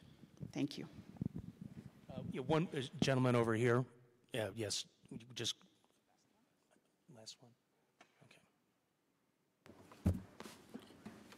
Hi, yeah, Raul Hinojosa. To answer the question I think you first asked Pedro, how do you make the connections between remittances and specifically investments in resilience? There's an experience that we work with in Mexico with you have to work, there's an intermediate level that hasn't been discussed much at the conference, which is local community credit unions that can actually intermediate remittances so that it's not it is the people's money, but the people's money is saved. And just like we all have banks, right? We spend money all the time, but that money is used, right? That's what you need to have an infrastructure. That's resilient infrastructure. And there can be ways to turn that into sustainable bonds, green bonds, where immigrants want to save money. That's why they travel, in fact, to try to save the money. So you need to create the institutions and then the products for these investments. And then finally, there are plenty of focused investments that they're seeking to make their communities resilient. I think that could be the missing link that is essential here for us to mobilize this next stage. Thank you. Again, tomorrow we can continue on this bilaterally or in small groups, or even tonight, I guess, for people who'd like to engage over a cocktail. But I think the feeling was they wanted us to keep to a 6 o'clock, which we've already blown. One last final thought. We are talking about global risk management, and it occurs to me that migrant families, remittance receiving families, know all about risk. They suffered mightily to lose a family member, to have to leave, go abroad to send money home because of risk. This is a group that is going to recognize the opportunities when the options arise here, because obviously one person's risk can be somebody else's opportunity. In any case, with that, thank you all very much, and please, Pedro, sorry. I just wanted to add something. The gentleman that just spoke before, his name is Raul Hinojosa, and I just want to say, the reason why we're all today here can be traced to that person, because he is the one 23 years ago who talked to a person, actually the manager of the Multilateral Investment Fund of the IDB, about this interesting aspect of remittances that was absolutely anecdotal, that no government wanted to touch because it was dirty money. First, it's poor people. Second, it's just money laundering. That was the narrative in the year 2000, at the end of the year 2000. The events of 2001 didn't help either. But this is where it basically started.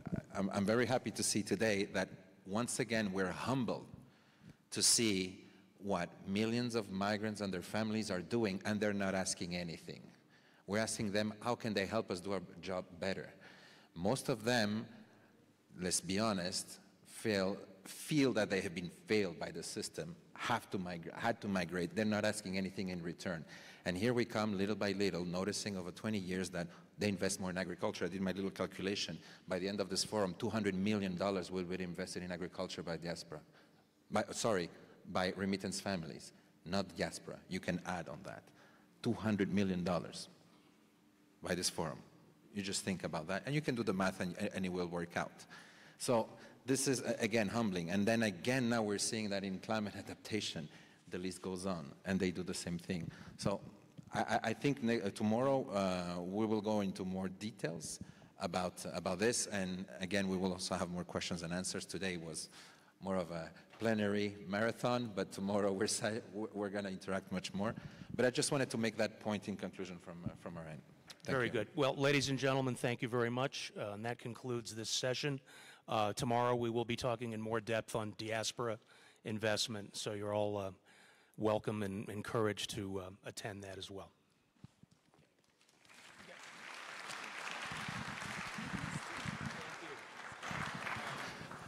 And allow me now to say, for those that are interested, and I hope that it's many of you, We are going to go to the entrance. For technical issues, we cannot have the buses just at up the stairs. So we're going to ask you, is it still correct, or why don't you, so I don't say anything wrong and then. So yeah, so it's raining now, so we go out and we stay over here, and then as soon as the situation improves a bit, we will go to the main entrance. You will be escorted to the main entrance where buses will be waiting for us to bring us to the Nairobi National Museum. And after that, there will be shuttle buses, transportation to the 3 hotels, the Tribe, Trademark, and Comfort Gardens, but they're available for all the participants who need them. Thank you. This is what he said. Yeah, but no, don't worry. We'll stay there.